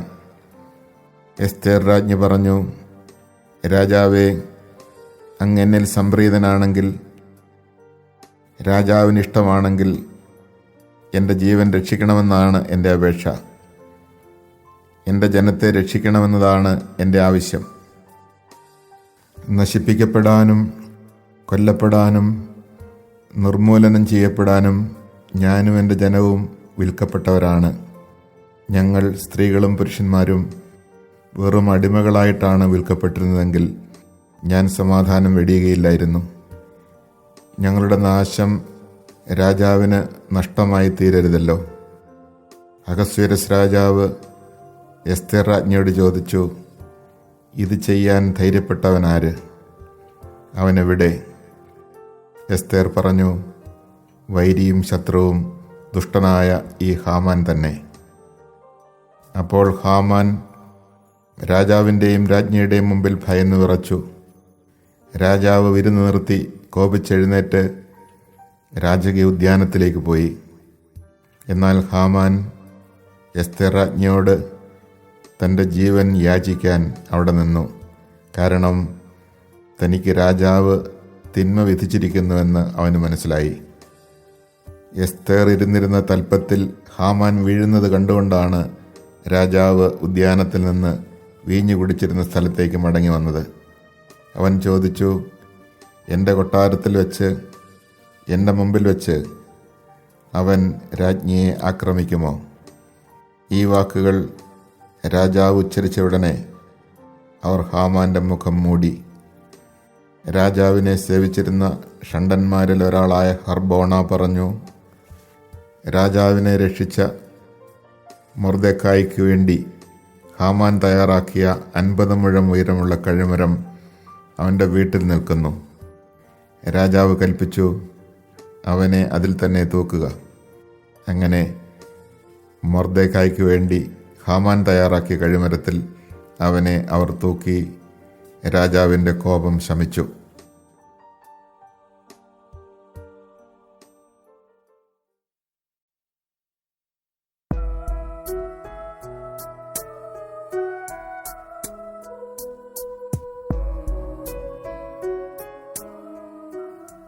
എസ്തേർ അധ്യായം 8. അന്ന് അഹസ്വേരോസ് രാജാവ് യഹൂദരുടെ ശത്രുവായ ഹാമാന്റെ ഭവനം എസ്തേർ രാജ്ഞിക്ക് നൽകി. മൊർദെഖായി രാജസന്നിധിയിലെത്തി. അവൻ തനിക്ക് ആരാണെന്ന് എസ്തേർ പറഞ്ഞിരുന്നു. രാജാവ് ഹാമാനിൽ നിന്നെടുത്ത തൻ്റെ മുദ്രമോതിരം മൊർദെഖായിക്ക് കൊടുത്തു. എസ്തേർ മൊർദെഖായെ ഹാമാന്റെ ഭവനം ഏൽപ്പിച്ചു. എസ്തേർ രാജാവിനോട് വീണ്ടും സംസാരിച്ചു. അവൾ അവൻ്റെ കാൽക്കൽ വീണ് യഹൂദർക്കെതിരെ അഗാഗ് വംശജനായ ഹാമാൻ നടത്തിയ ഗൂഢാലോചനയുടെ ഫലമായ വിപത്തിൽ നിന്ന് രക്ഷിക്കണമെന്ന് കണ്ണീരോടെ അപേക്ഷിച്ചു. രാജാവ് സ്വർണ്ണച്ചെങ്കോൽ അവൾക്ക് നേരെ നീട്ടി. എസ്തേർ എഴുന്നേറ്റ് രാജാവിൻ്റെ മുമ്പിൽ നിന്നു. അവൾ പറഞ്ഞു, രാജാവിന് ഇഷ്ടമാണെങ്കിൽ, എന്നോട് പ്രീതിയുണ്ടെങ്കിൽ, ശരിയെന്ന് തോന്നുന്നെങ്കിൽ, അങ്ങേക്ക് ഞാൻ പ്രിയപ്പെട്ടവളാണെങ്കിൽ, രാജാവിൻ്റെ സകല പ്രവിശ്യകളിലുമുള്ള യഹൂദരെ നശിപ്പിക്കാൻ വേണ്ടി ഹമ്മേദാഥായുടെ മകനും അഗാഗ് വംശജനുമായ ഹാമാനുണ്ടാക്കിയ എഴുത്തുകൾ പിൻവലിക്കുന്ന ഒരു കൽപ്പന പുറപ്പെടുവിച്ചാലും എങ്ങനെയാണ് ഞാൻ എൻ്റെ ജനത്തിൻ്റെ നാശം കണ്ടിരിക്കുക? ബന്ധുജനങ്ങളുടെ നാശം ഞാൻ എങ്ങനെ സഹിക്കും? അപ്പോൾ അഹസ്വേരോസ് രാജാവ് എസ്തേർ രാജ്ഞിയോടും യഹൂദനായ മൊർദെഖായോടും പറഞ്ഞു, ഇതാ ഹാമാന്റെ ഭവനം ഞാൻ എസ്തേറിന് വിട്ടുകൊടുത്തിരിക്കുന്നു. യഹൂദരെ വധിക്കാൻ ഉദ്യമിച്ചതുകൊണ്ട് അവർ അവനെ കഴിവിലേറ്റി. യഹൂദരുടെ കാര്യത്തിൽ നിങ്ങൾക്കിഷ്ടമുള്ളതുപോലെ രാജാവിൻ്റെ നാമത്തിൽ എഴുതുകയും രാജാവിൻ്റെ മോതിരം കൊണ്ട് മുദ്ര വയ്ക്കുകയും ചെയ്യുക.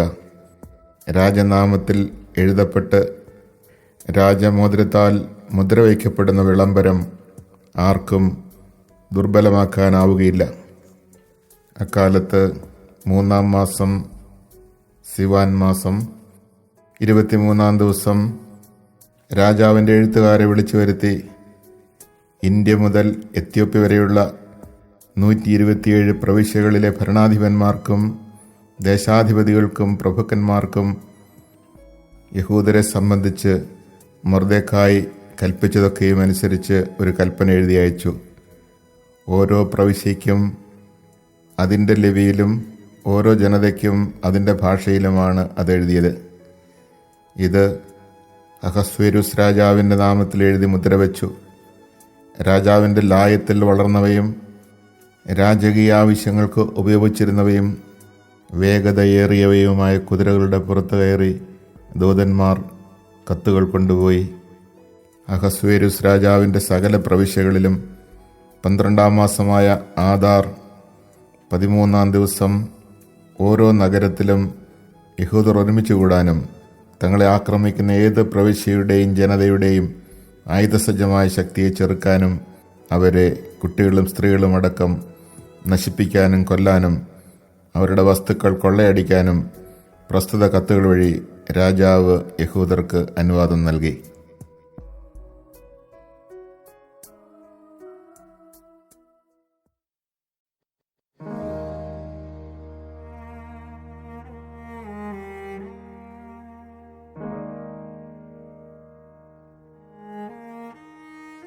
എസ്തേർ അധ്യായം 16. കത്തിൻ്റെ പകർപ്പ്. മഹാരാജാവായ അഹസ്വേരുസ് ഇന്ത്യ മുതൽ എത്യോപ്യ വരെയുള്ള 127 പ്രവിശ്യകളിലെ ഭരണാധിപന്മാർക്കും നമ്മുടെ ഭരണത്തോട് കൂറുള്ള ഏവർക്കും അഭിവാദനങ്ങൾ അർപ്പിക്കുന്നു. ഉപകാരികൾ എത്ര വലിയ കാരുണ്യത്തോടെ ബഹുമാനിക്കുന്നുവോ അത്രയധികം പലരും അഹങ്കരിക്കുന്നു. അവർ നമ്മുടെ പ്രജകളെ ഞെരുക്കാൻ ശ്രമിക്കുക മാത്രമല്ല, ഐശ്വര്യം കണ്ട് സഹിക്കാനാവാതെ തങ്ങളുടെ ഉപകാരികൾക്കെതിരെ ഗൂഢാലോചന നടത്തുകയും ചെയ്യുന്നു. കൃതജ്ഞതാഭാവം മനുഷ്യനിൽ നിന്ന് നീക്കിക്കളയുന്നു. കൂടാതെ നന്മ അറിയാത്തവരുടെ വീമ്പടി കേട്ട് അവർ ഇളകി വശാകുന്നു. എല്ലാം എപ്പോഴും കാണുന്നവനും തിന്മ വെറുക്കുന്നവനുമായ ദൈവത്തിൻ്റെ നീതിയിൽ നിന്ന് രക്ഷപ്പെടാമെന്ന് സങ്കല്പിക്കുന്നു. പലപ്പോഴും അധികാരസ്ഥാനങ്ങളിൽ നിയുക്തരായവർ നിഷ്കളങ്ക രക്തം ചൊരിയുന്നതിൽ ഭാഗികമായി ഉത്തരവാദികളായിട്ടുണ്ട്. പൊതുക്കാര്യങ്ങളുടെ ഭരണമേൽപ്പിക്കപ്പെട്ടിട്ടുള്ള സ്നേഹിതന്മാരുടെ പ്രേരണ നിമിത്തം അപരിഹാര്യമായ ദുരിതങ്ങൾ അവർ വരുത്തിവെച്ചിട്ടുണ്ട്.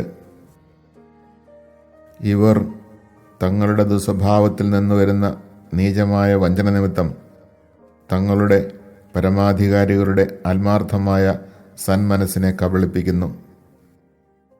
അയോഗ്യമായി അധികാരം കൈയാളുന്നവരുടെ വിനാശകരമായ പെരുമാറ്റത്തിലൂടെ നടത്തിയ ദുഷ്ടതകൾ പുരാതന രേഖകളിൽ കാണുന്നതിലധികം നാം അടുത്ത കാലത്ത് നടത്തിയ അന്വേഷണങ്ങൾ കൊണ്ട് തെളിഞ്ഞിട്ടുണ്ട്.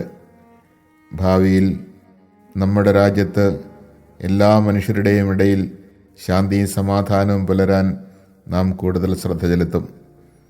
അതിനായി നമ്മുടെ ഭരണരീതി മാറ്റുകയും എപ്പോഴും നമ്മുടെ കൺമുമ്പിലെത്തുന്ന കാര്യങ്ങൾ കൂടുതൽ സമഭാവന നിറഞ്ഞ പരിഗണനയോടെ വിധിക്കുകയും ചെയ്യും.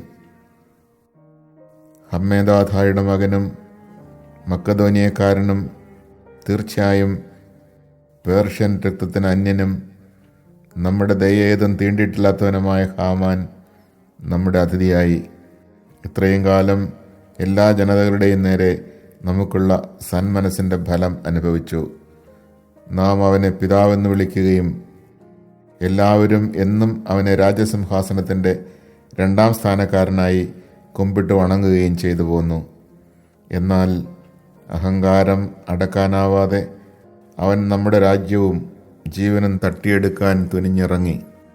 കാപട്യവും കൗടല്യവും കൊണ്ട് അവൻ നമ്മുടെ രക്ഷകനും സ്ഥിരം ഉപകാരിയുമായ മൊർദെഖായിയെയും നമ്മുടെ നിഷ്കളങ്കയായ സഹധർമ്മിണി എസ്തേറിനെയും അവരോടൊപ്പം അവരുടെ ജനത്തെയും നശിപ്പിക്കാൻ അനുവാദം ചോദിച്ചു. ഇങ്ങനെ നാം അരക്ഷിതനാകുമെന്നും തൽഫലമായി രാജ്യം പേർഷ്യക്കാരിൽ നിന്ന് മക്കദോനിയക്കാരിലേക്ക് കൈമാറുമെന്നും അവൻ കരുതി. പക്ഷേ അഭിശപ്തനായ ഇവനാൽ പൂർണ്ണനാശത്തിന് വിൽക്കപ്പെട്ട യഹൂദർ ദുഷ്ടത പ്രവർത്തിക്കുന്നവരല്ലെന്നും ഏറ്റവും നീതിയുക്തമായ നിയമങ്ങളാൽ നയിക്കപ്പെടുന്നവരാണെന്നും ഏറ്റവും ശക്തനായ ജീവിക്കുന്ന ദൈവമായ അത്യുന്നതൻ്റെ മക്കളാണെന്നും ഞാൻ കാണുന്നു. നമുക്കും നമ്മുടെ പിതാക്കന്മാർക്കും വേണ്ടി രാജ്യത്തെ ഏറ്റവും ഉത്തമമായ നീതിയിൽ നയിച്ചത് ആ ദൈവമാണ്. ആകയാൽ ഹമ്മേദാഥായുടെ മകൻ ഹാമാൻ അയച്ച കത്തുകൾ നടപ്പിലാക്കാതിരിക്കാൻ നിങ്ങൾ പ്രത്യേകം ശ്രദ്ധിക്കണം. കാരണം ഇതെല്ലാം ചെയ്ത അവനെ തൻ്റെ സകല ബന്ധുജനങ്ങളോടും കൂടെ സൂസായുടെ കവാടത്തിൽ കഴിവിലേറ്റിയിരിക്കുന്നു. എല്ലാറ്റിനെയും ഭരിക്കുന്ന ദൈവം അവൻ അർഹിച്ച ശിക്ഷ അവൻ്റെ മേൽ വേഗം വരുത്തിയിരിക്കുന്നു. ഈ കത്തിൻ്റെ ഒരു പകർപ്പ് എല്ലാവർക്കും കാണാൻ കഴിയും വിധം എല്ലായിടത്തും പതിക്കണം. തങ്ങളുടെ നിയമങ്ങളനുസരിച്ച് ജീവിക്കാൻ യഹൂദരെ അനുവദിക്കണം. 12-ാം മാസമായ ആദാർ 13-ാം ദിവസം യഹൂദരെ നശിപ്പിക്കാൻ നിശ്ചയിച്ചിരുന്ന അതേ ദിവസം അവരെ ആക്രമിക്കാൻ ഒരുങ്ങുന്നവരുടെ പിടിയിൽ നിന്ന് രക്ഷ നേടാൻ വേണ്ട എല്ലാ സഹായങ്ങളും അവർക്ക് ചെയ്തു കൊടുക്കണം. എന്തെന്നാൽ എല്ലാറ്റിനെയും ഭരിക്കുന്ന ദൈവം താൻ തിരഞ്ഞെടുത്ത ജനതയ്ക്ക് നാശത്തിൻ്റെ ഈ ദിനത്തെ ആനന്ദത്തിൻ്റെ ദിനമായി മാറ്റിയിരിക്കുന്നു. നിങ്ങളുടെ അനുസ്മരണോത്സവങ്ങളിൽ ഒന്നായി ഈ ദിനത്തെ നിങ്ങൾ അത്യാഹ്ലാദത്തോടെ ആഘോഷിക്കുവിൻ. അങ്ങനെ ഇന്നും എന്നും നമുക്കും വിശ്വസ്തരായ പേർഷ്യക്കാർക്കും ഇത് രക്ഷയുടെയും നമുക്കെതിരെ ഗൂഢാലോചന നടത്തുന്നവർക്ക് നാശത്തിൻ്റെയും ഓർമ്മയായിരിക്കട്ടെ. ഇങ്ങനെ പ്രവർത്തിക്കാത്ത എല്ലാ നഗരവും ഗ്രാമവും ഒന്നഴിയാതെ കുന്തം കൊണ്ടും തീ കൊണ്ടും ക്രോധത്തോടെ നശിപ്പിക്കപ്പെടും. അവ മനുഷ്യർക്ക് കടക്കാൻ കൊള്ളാത്തതും മൃഗങ്ങൾക്കും പക്ഷികൾക്കും പോലും എല്ലാ കാലത്തേക്കും ഏറ്റവും വെറുക്കപ്പെട്ടതും ആയിത്തീരും.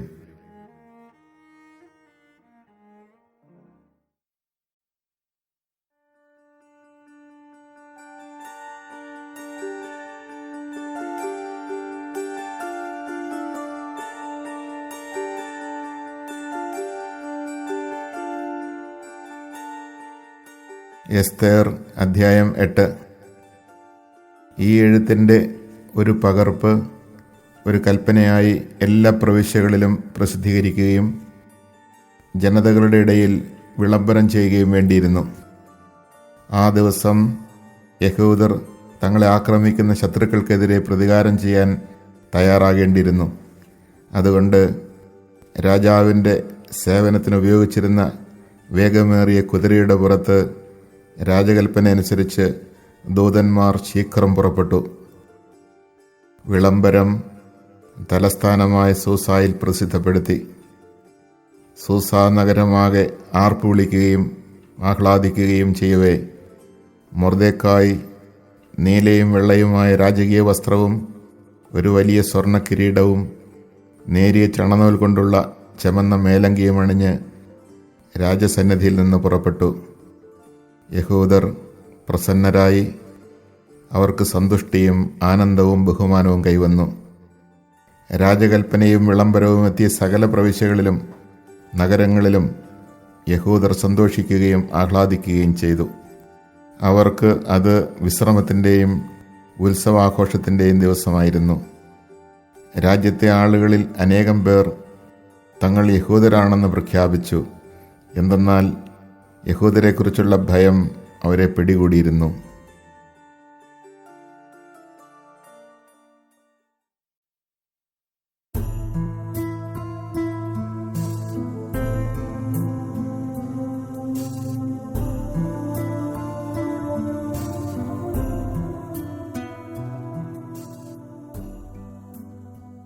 എസ്തേർ അധ്യായം 9.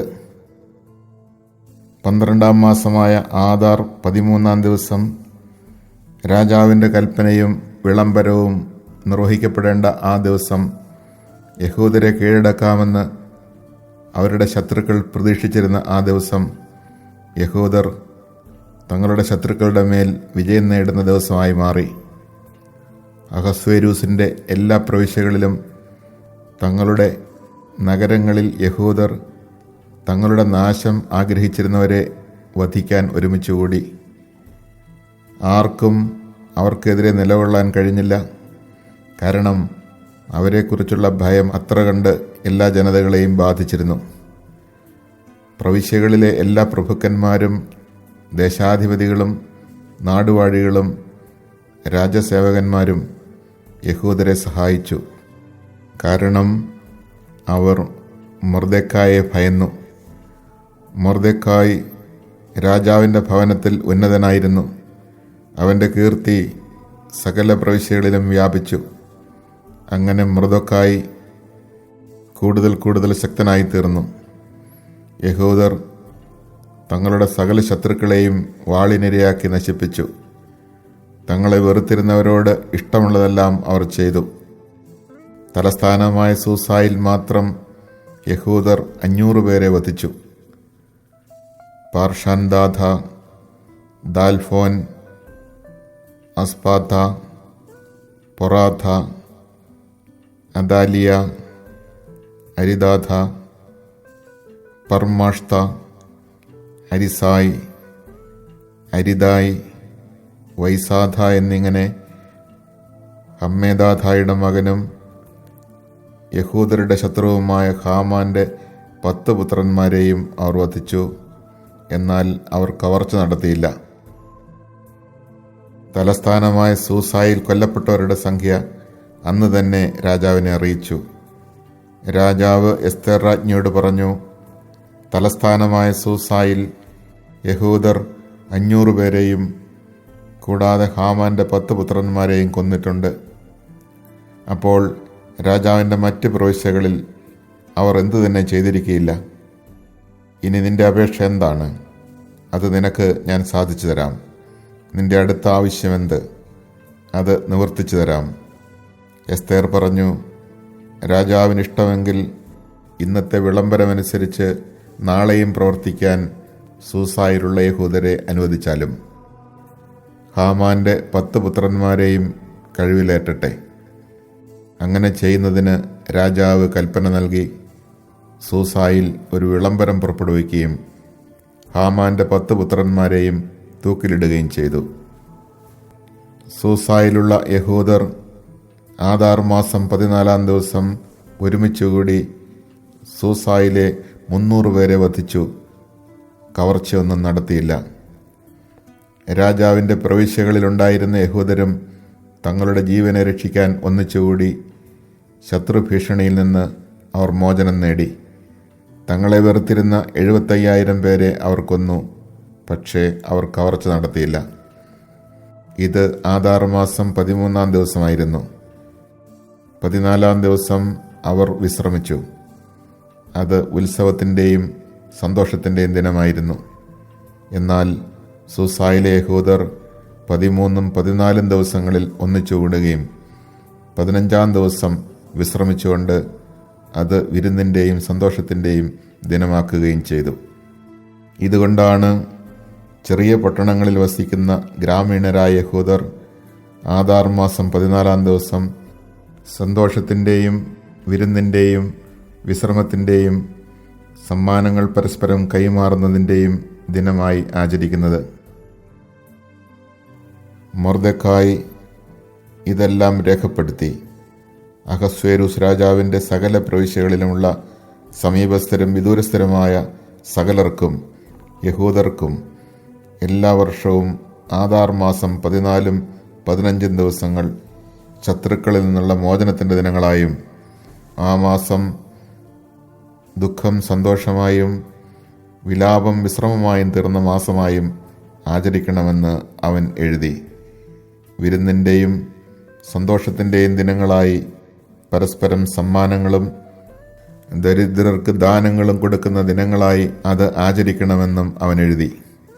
അങ്ങനെ തങ്ങൾ ആരംഭിച്ചതുപോലെയും മൊർദെഖായി എഴുതിയതുപോലെയും യഹൂദർ ആചരിച്ചു തുടങ്ങി. കാരണം അഗാഗ്യനും ഹമ്മേദാഥായുടെ മകനും സകല യഹൂദരുടെയും ശത്രുവുമായ ഹാമാൻ യഹൂദരെ നശിപ്പിക്കാൻ ഗൂഢാലോചന നടത്തുകയും അവരെ തകർത്ത് ഇല്ലാതാക്കാൻ പൂര് അഥവാ നറുക്കിടുകയും ചെയ്തിരുന്നു. എന്നാൽ എസ്തേർ രാജസന്നിധിയിലെത്തിയപ്പോൾ യഹൂദർക്കെതിരെ ഉണ്ടാക്കിയ അവൻ്റെ ദുഷ്ടമായ ഉപായം അവൻ്റെ തലയിൽ തന്നെ പതിക്കുന്നതിനും അവനെയും അവൻ്റെ മക്കളെയും കഴിവിലേറ്റുന്നതിനും വേണ്ടി രാജാവ് കൽപ്പന എഴുതി കൊടുത്തു. ആകയാൽ പൂര് എന്ന പേരിൽ നിന്ന് അവർ ഈ ദിനങ്ങളെ പൂര്യം എന്ന് വിളിച്ചു. ഈ കത്തിൽ എഴുതിയിരിക്കുന്നതും ഇക്കാര്യത്തിൽ തങ്ങൾക്ക് നേരിടേണ്ടി വന്നതും സംഭവിച്ചതുമായ കാര്യങ്ങൾ നിമിത്തം തങ്ങളും തങ്ങളുടെ സന്തതികളും തങ്ങളോട് ചേരുന്നവരും എഴുതപ്പെട്ടതനുസരിച്ച് മുടക്കം കൂടാതെ ഓരോ വർഷവും ഈ സമയത്ത് ഈ 2 ദിവസങ്ങളും ഓരോ തലമുറയിലും ഓരോ കുടുംബത്തിലും പ്രവിശ്യയിലും നഗരത്തിലും ഓർമ്മിക്കുന്നതിനും ആഘോഷിക്കുന്നതിനും പൂരീം ദിനങ്ങൾ മറന്നുകളയുകയോ ഈ ദിനങ്ങളുടെ ഓർമ്മ തങ്ങളുടെ സന്തതികളുടെ ഇടയിൽ നിന്ന് മാഞ്ഞു പോവുകയോ ചെയ്യാതിരിക്കുന്നതിനു വേണ്ടി യഹൂദർ നിയമം നിർമ്മിക്കുകയും അപ്രകാരം ആചരിച്ചു പോരുകയും ചെയ്തു. അബിഹായിലിൻ്റെ മകളായ എസ്തേർ രാജ്ഞിയും യഹൂദനായ മൊർദെഖായും പൂരീമിനെ സംബന്ധിക്കുന്ന ഈ 2ാമത്തെ കത്തിന് രേഖാമൂലം ആധികാരികമായ സ്ഥിരീകരണം നൽകി. സമാധാനത്തിൻ്റെയും സത്യത്തിൻ്റെയും വാക്കുകളിൽ അഹസ്വേരൂസിൻ്റെ 127 പ്രവിശ്യകളിലും ഉള്ള സകല യഹൂദർക്കും കത്തുകൾ അയച്ചു. പൂരീമിൻ്റെ ഈ ദിനങ്ങൾ നിശ്ചിത കാലങ്ങളിൽ യഹൂദനായ മൊർദെഖായും എസ്തേർ രാജ്ഞിയും യഹൂദരോട് ആജ്ഞാപിച്ചതുപോലെയും യഹൂദർ തന്നെ തങ്ങൾക്കും തങ്ങളുടെ സന്തതികൾക്കും വേണ്ടി ഉപവാസത്തെയും വിലാപത്തെയും കുറിച്ച് തീരുമാനിച്ചതുപോലെയും ആചരിക്കുന്നതിന് വേണ്ടിയായിരുന്നു അത്. എസ്തേർ രാജ്ഞിയുടെ കൽപ്പന പൂരീമിൻ്റെ ഈ ആചാരങ്ങൾ ക്രമീകരിക്കുകയും അവ രേഖപ്പെടുത്തുകയും ചെയ്തു.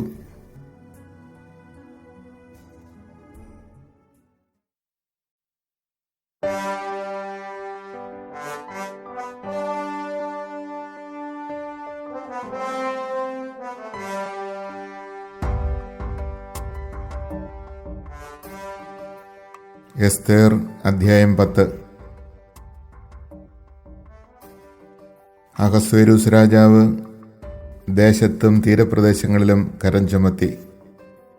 അവൻ്റെ വീരപ്രവൃത്തികളും മൊർദെഖായിക്ക് നൽകിയ ഉന്നത സ്ഥാനങ്ങളുടെ വിവരവും മേദിയായിലെയും പെർഷ്യയിലെയും രാജാക്കന്മാരുടെ ദിനവൃത്താന്തത്തിൽ എഴുതപ്പെട്ടിട്ടുണ്ടല്ലോ.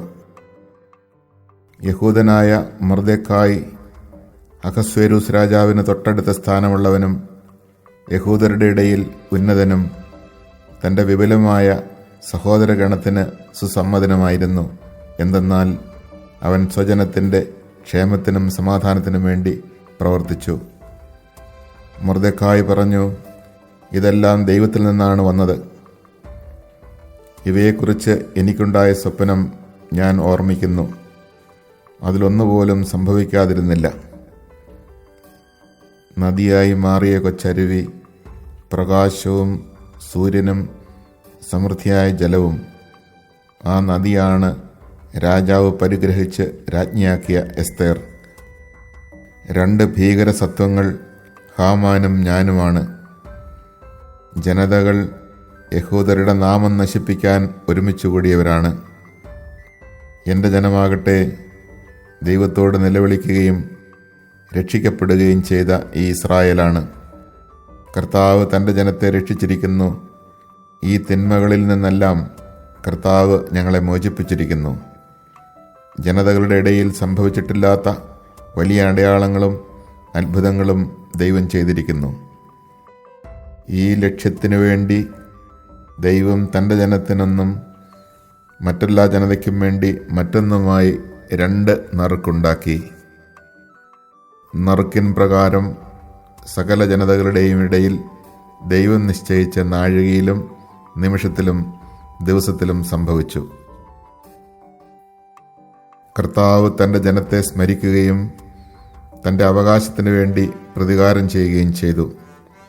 ആകയാൽ അവർ ആദാർ മാസം 14 15 ദിവസങ്ങളിൽ ദൈവസന്നിധിയിൽ ആനന്ദത്തോടും ആഹ്ലാദത്തോടും കൂടെ സമ്മേളിച്ച് തലമുറ തലമുറയായി തൻ്റെ ജനമായ ഇസ്രായേലിൽ എന്നേക്കും ഇതാചരിക്കണം.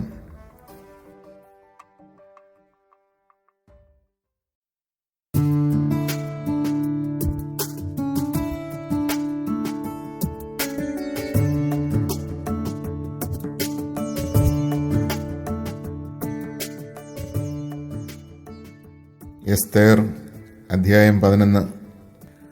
ടോളമിയുടെയും ക്ലയോപാത്രയുടെയും വാഴ്ചയുടെ 4-ാം വർഷം പുരോഹിതനും ലേവ്യനുമാണെന്ന് അവകാശപ്പെടുന്ന ദൊസിത്തേവൂസും മകൻ ടോളമിയും പൂരിമിനെക്കുറിച്ചുള്ള മുകളിൽ കൊടുത്ത കത്ത് ഈജിപ്തിലേക്ക് കൊണ്ടുവന്നു.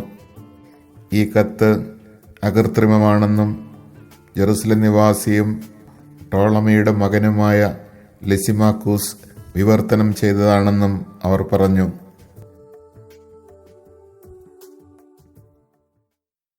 The Book of Esther. The Book of Esther is named after its Jewish heroine. It tells the story of the plot of Haman the Agagite, jealous and powerful vizier of King Xerxes, Ahasuerus of Persia, to destroy in a single day all the Jews living in the Persian Empire. He is moved to this out of hatred for the Jewish servant Mordecai, who for religious motives refuses to render him homage. The day of the proposed massacre is determined by lot. Meanwhile, Esther, niece and adopted daughter of Mordecai, is chosen queen by King Xerxes in place of Vashti. She averts the pogrom planned against her people and has the royal decree of extermination reversed against Haman and the enemies of the Jews. Mordecai replaces Haman and, together with Esther, works for the welfare of their people. The event is celebrated with feasting and great joy, and the memory of it is to be perpetuated by the annual observance of the feast of Purim, lots, when the lot of destruction for the Jews was reversed for one of deliverance and triumph by Queen Esther and her uncle Mordecai. The purpose of the book is didactic, the glorification of the Jewish people and the explanation of the origin, significance, and date of the feast of Purim on the 14th and 15th of Adar.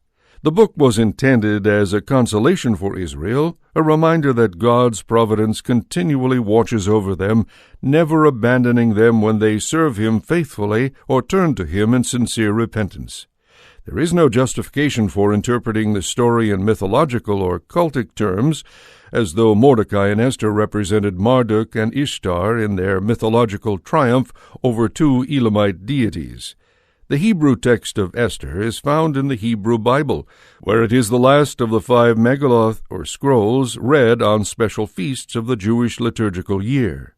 The book is a free composition, not a historical document, despite the Achaemenian coloring of the narrative. Its time of composition may well have been at the end of the Persian Empire toward the close of the 4th century B.C.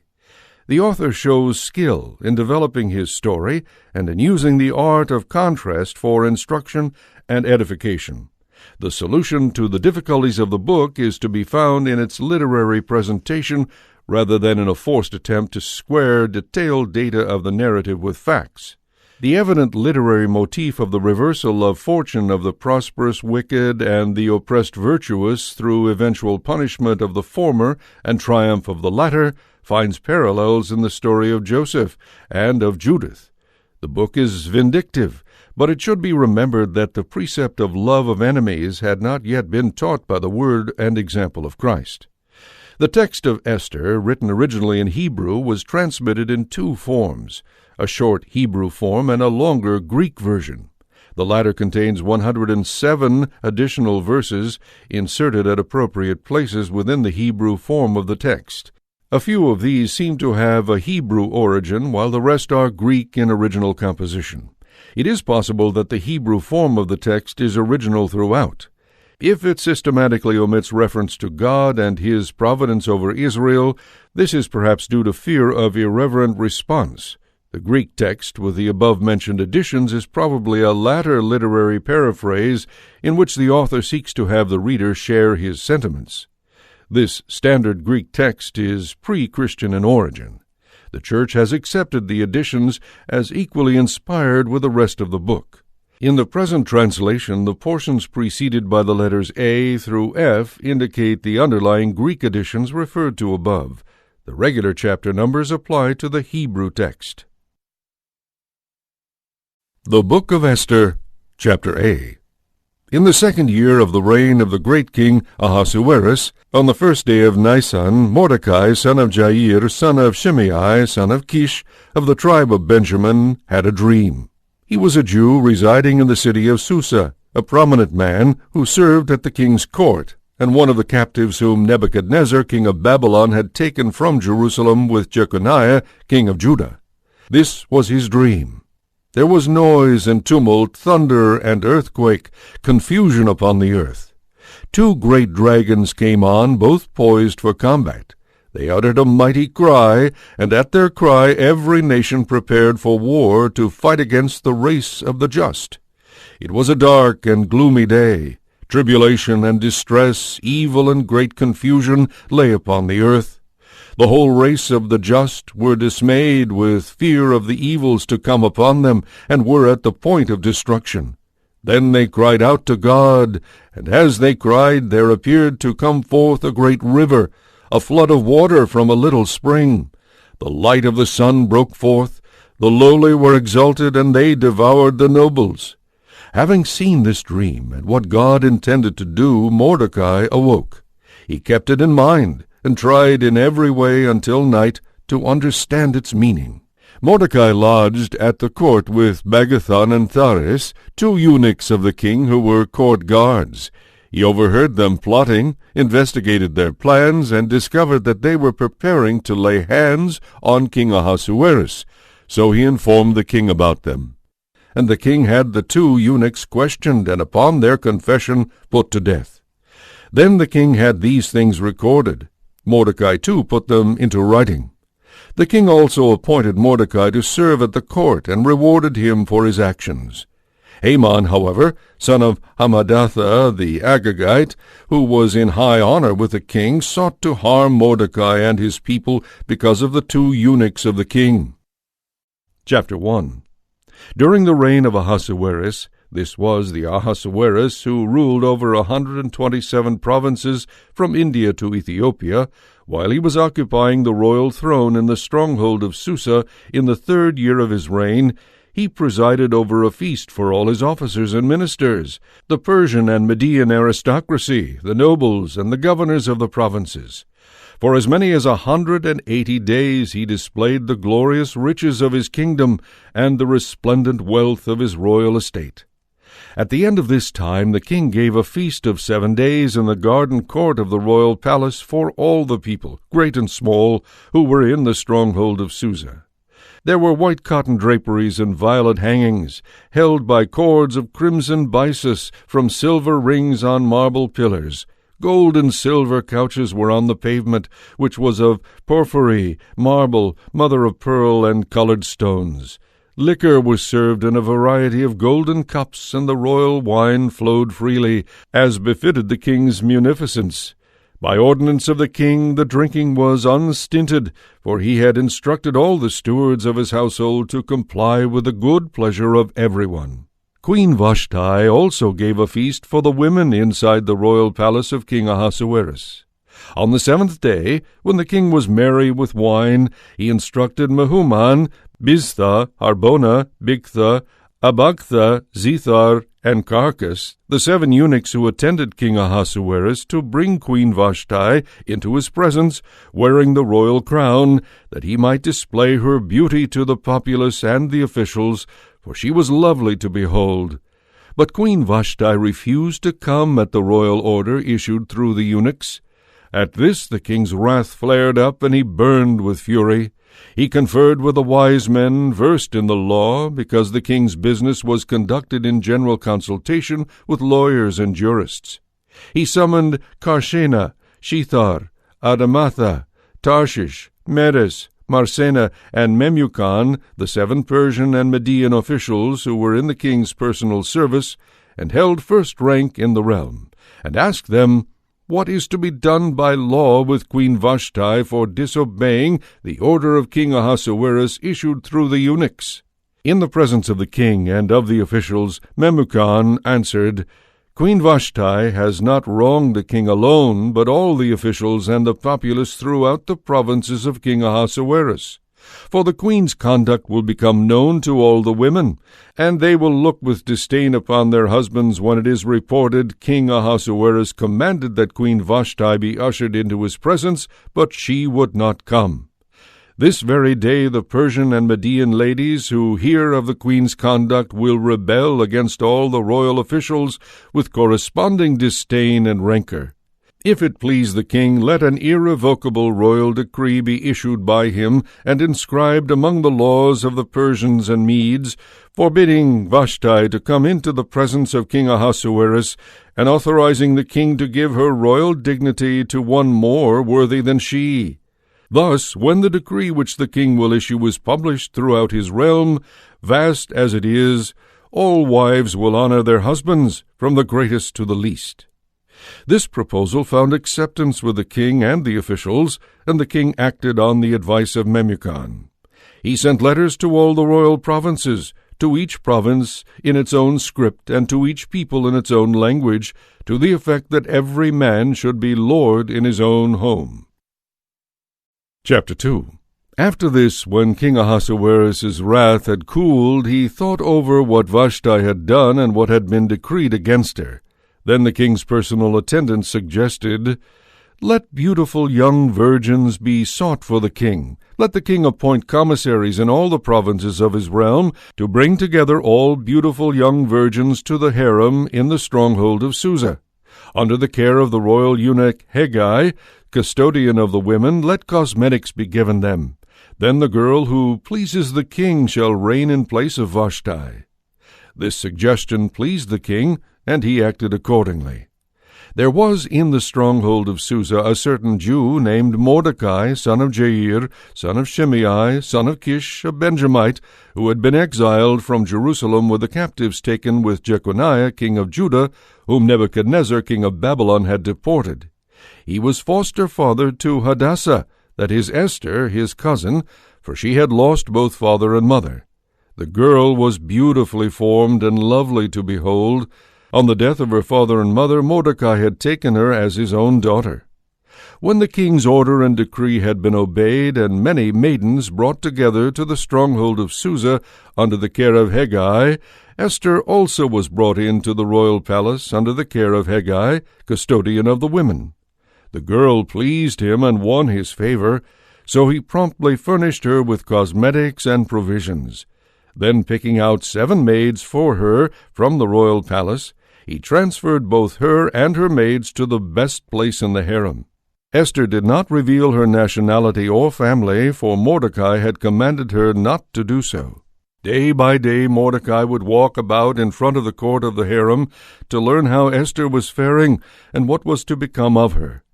Each girl went in turn to visit King Ahasuerus after the 12 months' preparation decreed for the women.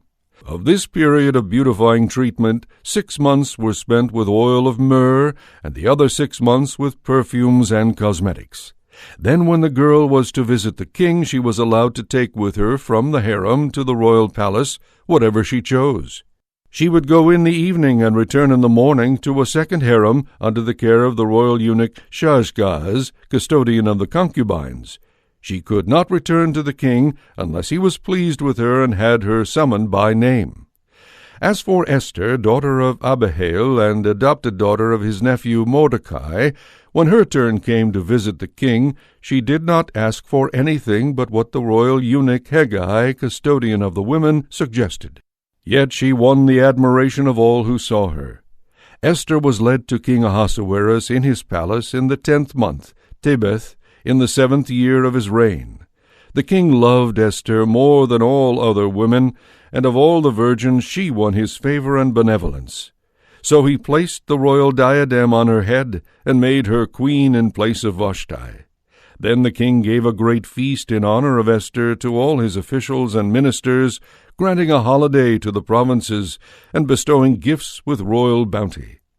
To resume, from the time the virgins had been brought together, and while Mordecai was passing his time at the king's gate, Esther had not revealed her family or nationality, because Mordecai had told her not to, and Esther continued to follow Mordecai's instructions, just as she had when she was being brought up by him.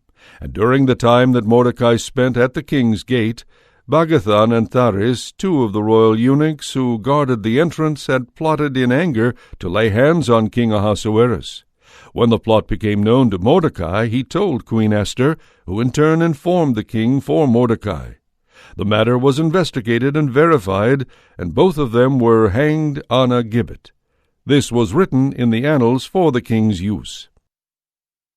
Chapter 3. After these events, King Ahasuerus raised Haman, son of Hammedatha the Agagite, to high rank, seating him above all his fellow officials. All the king's servants who were at the royal gate would kneel and bow down to Haman, for that is what the king had ordered in his regard. Mordecai, however, would not kneel and bow down. The king's servants who were at the royal gate said to Mordecai, "Why do you disobey the king's order?" When they had reminded him day after day, and he would not listen to them, they informed Haman to see whether Mordecai's explanation was acceptable, since he had told them that he was a Jew. When Haman observed that Mordecai would not kneel and bow down to him, he was filled with anger. Moreover, he thought it was not enough to lay hands on Mordecai alone. Since they had told Haman of Mordecai's nationality, he sought to destroy all the Jews, Mordecai's people, throughout the realm of King Ahasuerus. In the first month, Nisan, in the 12th year of King Ahasuerus, the put, or lot, was cast in Haman's presence, to determine the day and the month for the destruction of Mordecai's people on a single day. And the lot fell on the 13th day of the 12th month Adar. Then Haman said to King Ahasuerus, "Dispersed among the nations throughout the provinces of your kingdom there is a certain people living apart, with laws differing from those of every other people. They do not obey the laws of the king, and so it is not proper for the king to tolerate them. If it please the king, let a decree be issued to destroy them, and I will deliver to the procurators 10,000 silver talents for deposit in the royal treasury."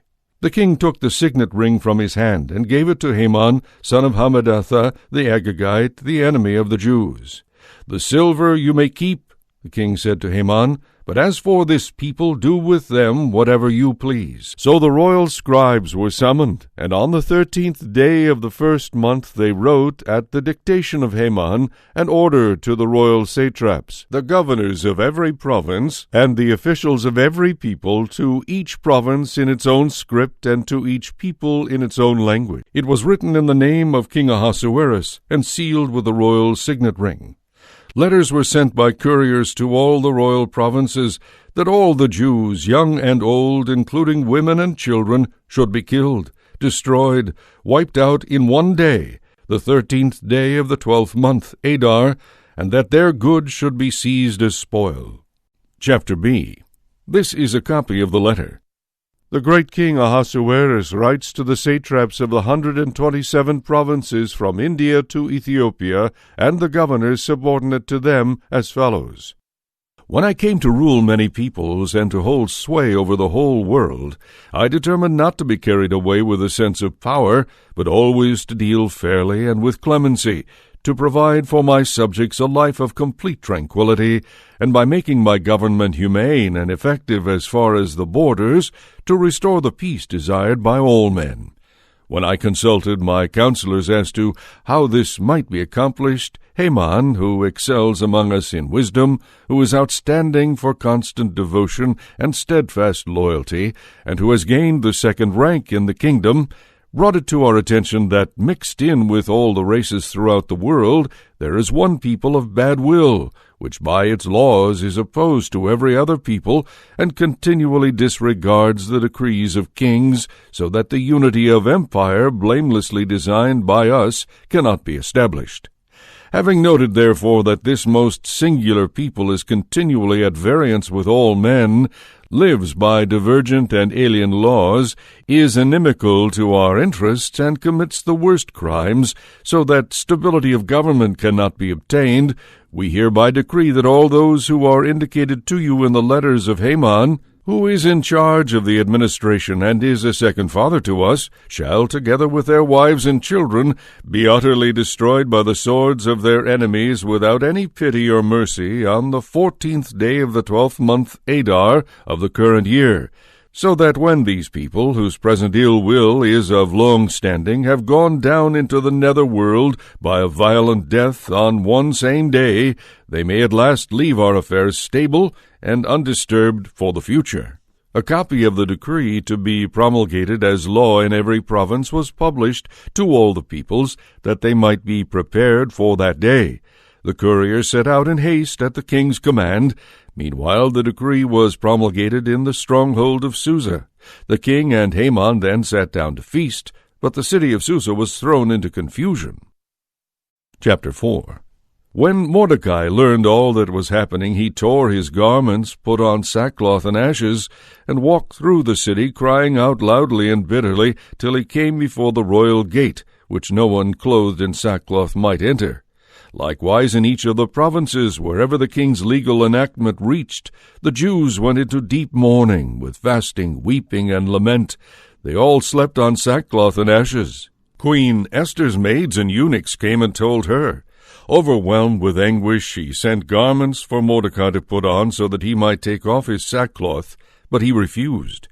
Esther then summoned Hathach, one of the king's eunuchs whom he had placed at her service, and commanded him to find out what this action of Mordecai meant and the reason for it. So Hathach went out to Mordecai in the public square in front of the royal gate, and Mordecai told him all that had happened, as well as the exact amount of silver Haman had promised to pay to the royal treasury for the slaughter of the Jews.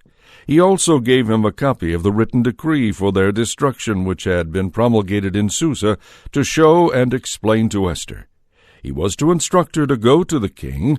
She was to plead and intercede with him in behalf of her people. "Remember the days of your lowly estate," Mordecai had him say, "when you were brought up in my charge. For Haman, who is second to the king, has asked for our death. Invoke the Lord and speak to the king for us. Save us from death." Hathach returned to Esther and told her what Mordecai had said. Then Esther replied to Hathach and gave him this message for Mordecai. "All the servants of the king and the people of his provinces know that any man or woman who goes to the king in the inner court without being summoned suffers the automatic penalty of death, unless the king extends to him the golden scepter, thus sparing his life. Now as for me, I have not been summoned to the king for 30 days. When Esther's words were reported to Mordecai, he had this reply brought to her, "Do not imagine that because you are in the king's palace, you alone of all the Jews will escape. Even if you now remain silent, relief and deliverance will come to the Jews from another source. But you and your father's house will perish. Who knows but that it was for a time like this that you obtained the royal dignity?" Esther sent back to Mordecai the response, "Go and assemble all the Jews who are in Susa. Fast on my behalf, all of you, not eating or drinking night or day for 3 days. I and my maids will also fast in the same way. Thus prepared, I will go to the king contrary to the law. If I perish, I perish." Chapter C. Mordecai went away and did exactly as Esther had commanded. Recalling all that the Lord had done, he prayed to him and said, "O Lord God, Almighty King, all things are in your power, and there is no one to oppose you in your will to save Israel. You made heaven and earth, and every wonderful thing under the heavens. You are Lord of all, and there is no one who can resist you, Lord. You know all things. You know, O Lord, that it was not out of insolence or pride or desire for fame that I acted thus in not bowing down to the proud Haman. Gladly would I have kissed the soles of his feet for the salvation of Israel, but I acted as I did so as not to place the honor of man above that of God. I will not bow down to anyone but you, my Lord. It is not out of pride that I am acting thus. And now, Lord God, King, God of Abraham, spare your people, for our enemies plan our ruin and are bent upon destroying the inheritance that was yours from the beginning. Do not spurn your portion which you redeemed for yourself out of Egypt. Hear my prayer. Have pity on your inheritance, and turn our sorrow into joy. Thus we shall live to sing praise to your name, O Lord. Do not silence those who praise you." All Israel too cried out with all their strength, for death was staring them in the face. Queen Esther, seized with mortal anguish, likewise had recourse to the Lord. Taking off her splendid garments, she put on garments of distress and mourning. In place of her precious ointment, she covered her head with dirt and ashes. She afflicted her body severely. All her festive adornments were put aside, and her hair was wholly disheveled. Then she prayed to the Lord, the God of Israel, saying, "My Lord, our King, you alone are God. Help me, who am alone and have no help but you, for I am taking my life in my hand. As a child I was wont to hear from the people of the land of my forefathers that you, O Lord, chose Israel from among all peoples, and our fathers from among all their ancestors as a lasting heritage, and that you fulfilled all your promises to them. But now we have sinned in your sight, and you have delivered us into the hands of our enemies, because we worship their gods. You are just, O Lord, but now they are not satisfied with our bitter servitude, but have undertaken to do away with the decree you have pronounced, and to destroy your heritage, to close the mouths of those who praise you, and to extinguish the glory of your temple and your altar, to open the mouths of the heathen to acclaim their false gods, and to extol an earthly king forever. O Lord, do not relinquish your scepter to those that are not. Let them not gloat over our ruin, but turn their own counsel against them, and make an example of our chief enemy. Be mindful of us, O Lord. Manifest yourself in the time of our distress, and give me courage, King of gods and ruler of every power. Put in my mouth persuasive words in the presence of the lion, and turn his heart to hatred for our enemy, so that he and those who are in league with him may perish. Save us by your power, and help me, who am alone, and have no one but you, O Lord. You know all things. You know that I hate the glory of the pagans, and abhor the bed of the uncircumcised, or of any foreigner. You know that I am under constraint, that I abhor the sign of grandeur which rests on my head when I appear in public, abhor it like a polluted rag, and do not wear it in private. I, your handmaid, have never eaten at the table of Haman, nor have I graced the banquet of the king, or drunk the wine of libations. From the day I was brought here till now, your handmaid has had no joy except in you, O Lord God of Abraham. O God, more powerful than all, hear the voice of those in despair. Save us from the power of the wicked, and deliver me from my fear. Chapter D. On the third day, putting an end to her prayer, she took off her penitential garments, and arrayed herself in her royal attire.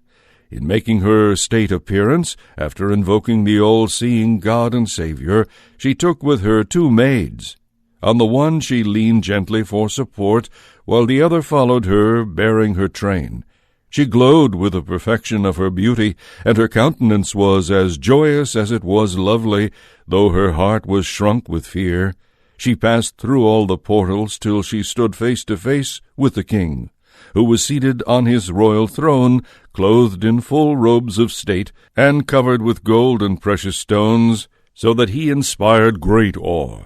As he looked up, his features ablaze with a height of majestic anger, the queen staggered, changed color, and leaned weakly against the head of the maid in front of her. But God changed the king's anger to gentleness. In great anxiety he sprang from his throne, held her in his arms until she recovered, and comforted her with reassuring words. "What is it, Esther?" he said to her. "I am your brother. Take courage. You shall not die because of this general decree of ours. Come near." Raising the golden scepter, he touched her neck with it, embraced her, and said, "Speak to me."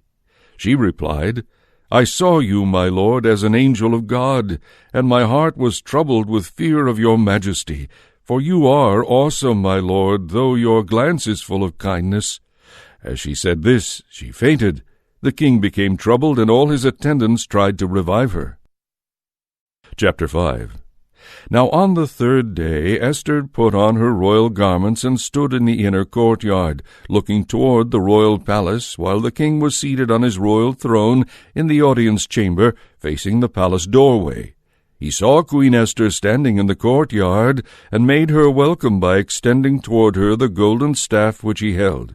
She came up to him and touched the top of the staff. Then the king said to her, "What is it, Queen Esther? What is your request? Even if it is half of my kingdom, it shall be granted you." "If it please your majesty," Esther replied, "come today with Haman to a banquet I have prepared." And the king ordered, "Have Haman make haste to fulfill the wish of Esther."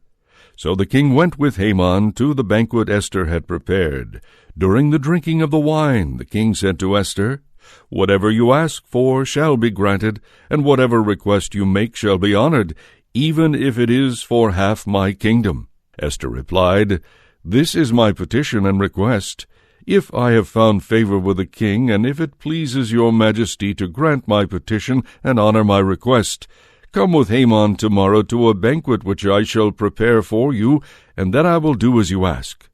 That day Haman left happy and in good spirits, but when he saw that Mordecai at the royal gate did not rise and showed no fear of him, he was filled with anger toward him. Haman restrained himself, however, and went home, where he summoned his friends and his wife Zeresh. He recounted the greatness of his riches, the large number of his sons, and just how the king had promoted him and placed him above the officials and royal servants. Moreover, Haman added, Queen Esther invited no one but me to the banquet with the king. Again tomorrow I am to be her guest with the king. Yet none of this satisfies me as long as I continue to see the Jew Mordecai sitting at the royal gate. His wife Zeresh and all his friends said to him, "Have a gibbet set up 50 cubits in height, and in the morning ask the king to have Mordecai hanged on it. Then go to the banquet with the king in good cheer."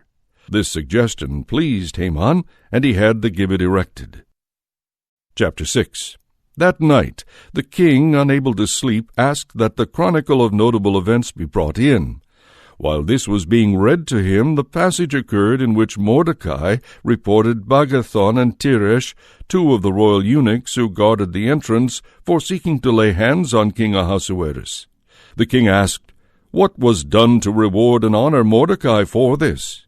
The king's attendants replied, "Nothing was done for him." "Who is in the court?" the king asked.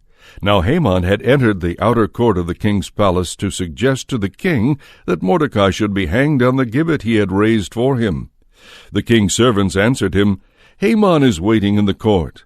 "Let him come in," the king said. When Haman entered, the king said to him, "What should be done for the man whom the king wishes to reward?" Now Haman thought to himself, "Whom would the king more probably wish to reward than me?" So he replied to the king, "For the man whom the king wishes to reward there should be brought the royal robe which the king wore, and the horse on which the king rode when the royal crown was placed on his head. The robe and the horse should be consigned to one of the noblest of the king's officials, who must clothe the man the king wishes to reward, have him ride on the horse in the public square of the city, and cry out before him, 'This is what is done for the man whom the king wishes to reward.'" Then the king said to Haman, "Hurry, take the robe and horse as you have proposed, and do this for the Jew Mordecai, who is sitting at the royal gate. Do not omit anything you proposed." So Haman took the robe and horse, clothed Mordecai, had him ride in the public square of the city, and cried out before him, "This is what is done for the man whom the king wishes to reward." Mordecai then returned to the royal gate, while Haman hurried home, his head covered in grief. When he told his wife Zeresh and all his friends everything that had happened to him, his advisers and his wife Zeresh said to him, "If Mordecai, before whom you are beginning to decline, is of the Jewish race, you will not prevail against him, but will surely be defeated by him." While they were speaking with him, the king's eunuchs arrived and hurried Haman off to the banquet Esther had prepared. Chapter 7. So the king and Haman went to the banquet with Queen Esther. Again, on this second day, during the drinking of the wine, the king said to Esther, "Whatever you ask, Queen Esther, shall be granted you. Whatever request you make shall be honored, even for half the kingdom." Queen Esther replied, "If I have found favor with you, O king, and if it pleases your majesty, I ask that my life be spared, and I beg that you spare the lives of my people. For my people and I have been delivered to destruction, slaughter, and extinction. If we were to be sold into slavery, I would remain silent, but as it is, the enemy will be unable to compensate for the harm done to the king." "Who and where," said King Ahasuerus to Queen Esther, "is the man who has dared to do this?" Esther replied, "The enemy oppressing us is this wicked Haman." At this Haman was seized with dread of the king and queen. The king left the banquet in anger and went into the garden of the palace, but Haman stayed to beg Queen Esther for his life, since he saw that the king had decided on his doom. When the king returned from the garden of the palace to the banquet hall, Haman had thrown himself on the couch on which Esther was reclining, and the king exclaimed, "Will he also violate the queen while she is with me in my own house?" Scarcely had the king spoken when the face of Haman was covered over. Harbona, one of the eunuchs who attended the king, said, "At the house of Haman stands a gibbet 50 cubits high. Haman prepared it for Mordecai, who gave the report that benefited the king." The king answered, "Hang him on it." So they hanged Haman on the gibbet which he had made ready for Mordecai, and the anger of the king abated. Chapter 8. That day King Ahasuerus gave the house of Haman, enemy of the Jews, to Queen Esther, and Mordecai was admitted to the king's presence, for Esther had revealed his relationship to her. The king removed his signet ring from Haman and transferred it into the keeping of Mordecai, and Esther put Mordecai in charge of the house of Haman. In another audience with the king, Esther fell at his feet and tearfully implored him to revoke the harm done by Haman the Agagite and the plan he had devised against the Jews. The king stretched forth the golden scepter to Esther, so she rose and, standing in his presence, said, "If it pleases your majesty and seems proper to you, and if I have found favor with you and you love me, let a document be issued to revoke the letters which that schemer Haman, son of Hammedatha the Agagite, wrote for the destruction of the Jews in all the royal provinces. For how can I witness the evil that is to befall my people, and how can I behold the destruction of my race?" King Ahasuerus then said to Queen Esther and to the Jew Mordecai, "Now that I have given Esther the house of Haman, and they have hanged him on the gibbet because he attacked the Jews, you in turn may write in the king's name what you see fit concerning the Jews, and seal the letter with the royal signet ring. For whatever is written in the name of the king and sealed with the royal signet ring cannot be revoked."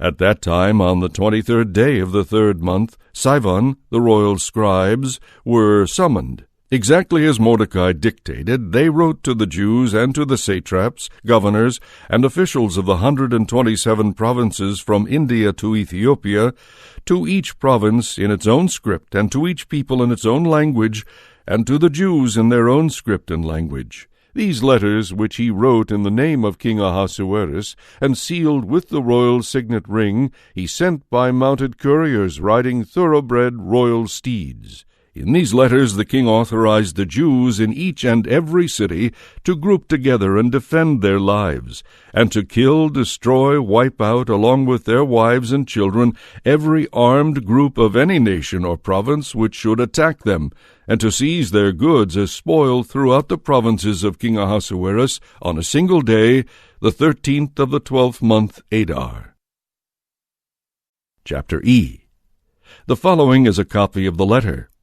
King Ahasuerus the Great, to the governors of the provinces in the 127 satrapies from India to Ethiopia, and to those responsible for our interests, greetings. Many have become the more ambitious, the more they were showered with honors through the bountiful generosity of their patrons. Not only do they seek to do harm to our subjects, incapable of bearing such greatness, they even begin plotting against their own benefactors. Not only do they drive out gratitude from among men, with the arrogant boastfulness of those to whom goodness has no meaning, they suppose they will escape the vindictive judgment of the all-seeing God. Often, too, the fair speech of friends entrusted with the administration of affairs has induced many placed in authority to become accomplices in the shedding of innocent blood, and has involved them in irreparable calamities by deceiving with malicious slander the sincere goodwill of rulers. This can be verified in the ancient stories that have been handed down to us, but more fully when one considers the wicked deeds perpetrated in your midst by the pestilential influence of those undeserving of authority. We must provide for the future so as to render the kingdom undisturbed and peaceful for all men, taking advantage of changing conditions, and deciding always with equitable treatment matters coming to our attention. For instance, Haman, son of Hammedatha, a Macedonian, certainly not of Persian blood, and very different from us in generosity, was hospitably received by us. He so far enjoyed the goodwill which we have toward all peoples that he was proclaimed father of the king, before whom everyone was to bow down. He attained the rank second to the royal throne. But, unequal to this dignity, he strove to deprive us of kingdom and of life, and by weaving intricate webs of deceit he demanded the destruction of Mordecai, our savior and constant benefactor, and of Esther, our blameless royal consort, together with their whole race. For by such measures he hoped to catch us defenseless and to transfer the rule of the Persians to the Macedonians. But we find that the Jews, who were doomed to extinction by this arch-criminal, are not evildoers, but rather are governed by very just laws, and are the children of the Most High, the living God of majesty, who has maintained the kingdom in a flourishing condition for us and for our forebears. You will do well, then, to ignore the letter sent by Haman, son of Hammedatha, for he who composed it has been hanged, together with his entire household, before the gates of Susa. Thus swiftly has God, who governs all, brought just punishment upon him. You shall exhibit a copy of this letter publicly in every place, to certify that the Jews may follow their own laws, and that you may help them on the day set for their ruin, the 13th day of the 12th month Adar, to defend themselves against those who attack them. For God, the ruler of all, has turned that day for them from one of destruction of the chosen race into one of joy. Therefore you too must celebrate this memorable day among your designated feasts with all rejoicing, so that both now and in the future it may be for us and for loyal Persians a celebration of victory, and for those who plot against us a reminder of destruction. Every city and province, without exception, that does not observe this decree shall be ruthlessly destroyed with fire and sword, so that it will be left not merely untrodden by men, but even shunned by wild beasts and birds forever. A copy of the letter to be promulgated as law in each and every province was published among all the peoples, so that the Jews might be prepared on that day to avenge themselves on their enemies. Couriers mounted on royal steeds sped forth in haste at the king's order, and the decree was promulgated in the stronghold of Susa. Mordecai left the king's presence clothed in a royal robe of violet and of white cotton, with a large crown of gold and a cloak of crimson byssus. The city of Susa shouted with joy, and there was splendor and merriment for the Jews, exultation and triumph. In each and every province and in each and every city, wherever the king's order arrived, there was merriment and exultation, banqueting and feasting for the Jews. And many of the peoples of the land embraced Judaism, for they were seized with a fear of the Jews. Chapter 9. When the day arrived on which the order decreed by the king was to be carried out, the 13th day of the 12th month Adar, on which the enemies of the Jews had expected to become masters of them, the situation was reversed. The Jews became masters of their enemies. The Jews mustered in their cities throughout the provinces of King Ahasuerus to attack those who sought to do them harm, and no one could withstand them, but all peoples were seized with a fear of them. Moreover, all the officials of the provinces, the satraps, governors, and royal procurators supported the Jews from fear of Mordecai, for Mordecai was powerful in the royal palace, and the report was spreading through all the provinces that he was continually growing in power. The Jews struck down all their enemies with the sword, killing and destroying them. They did to their enemies as they pleased. In the stronghold of Susa the Jews killed and destroyed 500 men. They also killed Parshandetha, Dalphon, Aspatha, Porathai, Adaliah, Aradatha, Parmashta, Arisai, Aridai, and Vaizatha, the 10 sons of Haman, son of Hammedatha, the foe of the Jews. However, they did not engage in plundering. On the same day when the number of those killed in the stronghold of Susa was reported to the king, he said to Queen Esther, "In the stronghold of Susa the Jews have killed and destroyed 500 men, as well as the 10 sons of Haman. What must they have done in the other royal provinces? You shall again be granted whatever you ask, and whatever you request shall be honored. So Esther said, If it pleases your majesty, let the Jews in Susa be permitted again tomorrow to act according to today's decree, and let the 10 sons of Haman be hanged on gibbets. The king then gave an order to this effect, and the decree was published in Susa. So the 10 sons of Haman were hanged, and the Jews in Susa mustered again on the 14th of the month of Adar, and killed 300 men in Susa. However, they did not engage in plundering. The other Jews who dwelt in the royal provinces also mustered and defended themselves, and obtained rest from their enemies. They killed 75,000 of their foes, without engaging in plunder, on the 13th day of the month of Adar. On the 14th of the month they rested, and made it a day of feasting and rejoicing. The Jews in Susa, however, mustered on the 13th and 14th of the month. But on the 15th they rested, and made it a day of feasting and rejoicing. That is why the rural Jews, who dwell in villages, celebrate the 14th of the month of Adar as a day of rejoicing and feasting, a holiday on which they send gifts of food to one another. Mordecai recorded these events and sent letters to all the Jews, both near and far, in all the provinces of King Ahasuerus. He ordered them to celebrate every year both the 14th and the 15th of the month of Adar as the days on which the Jews obtained rest from their enemies, and as the month which was turned for them from sorrow into joy, from mourning into festivity. They were to observe these days with feasting and gladness, sending food to one another and gifts to the poor. The Jews took upon themselves for the future this observance which they instituted at the written direction of Mordecai.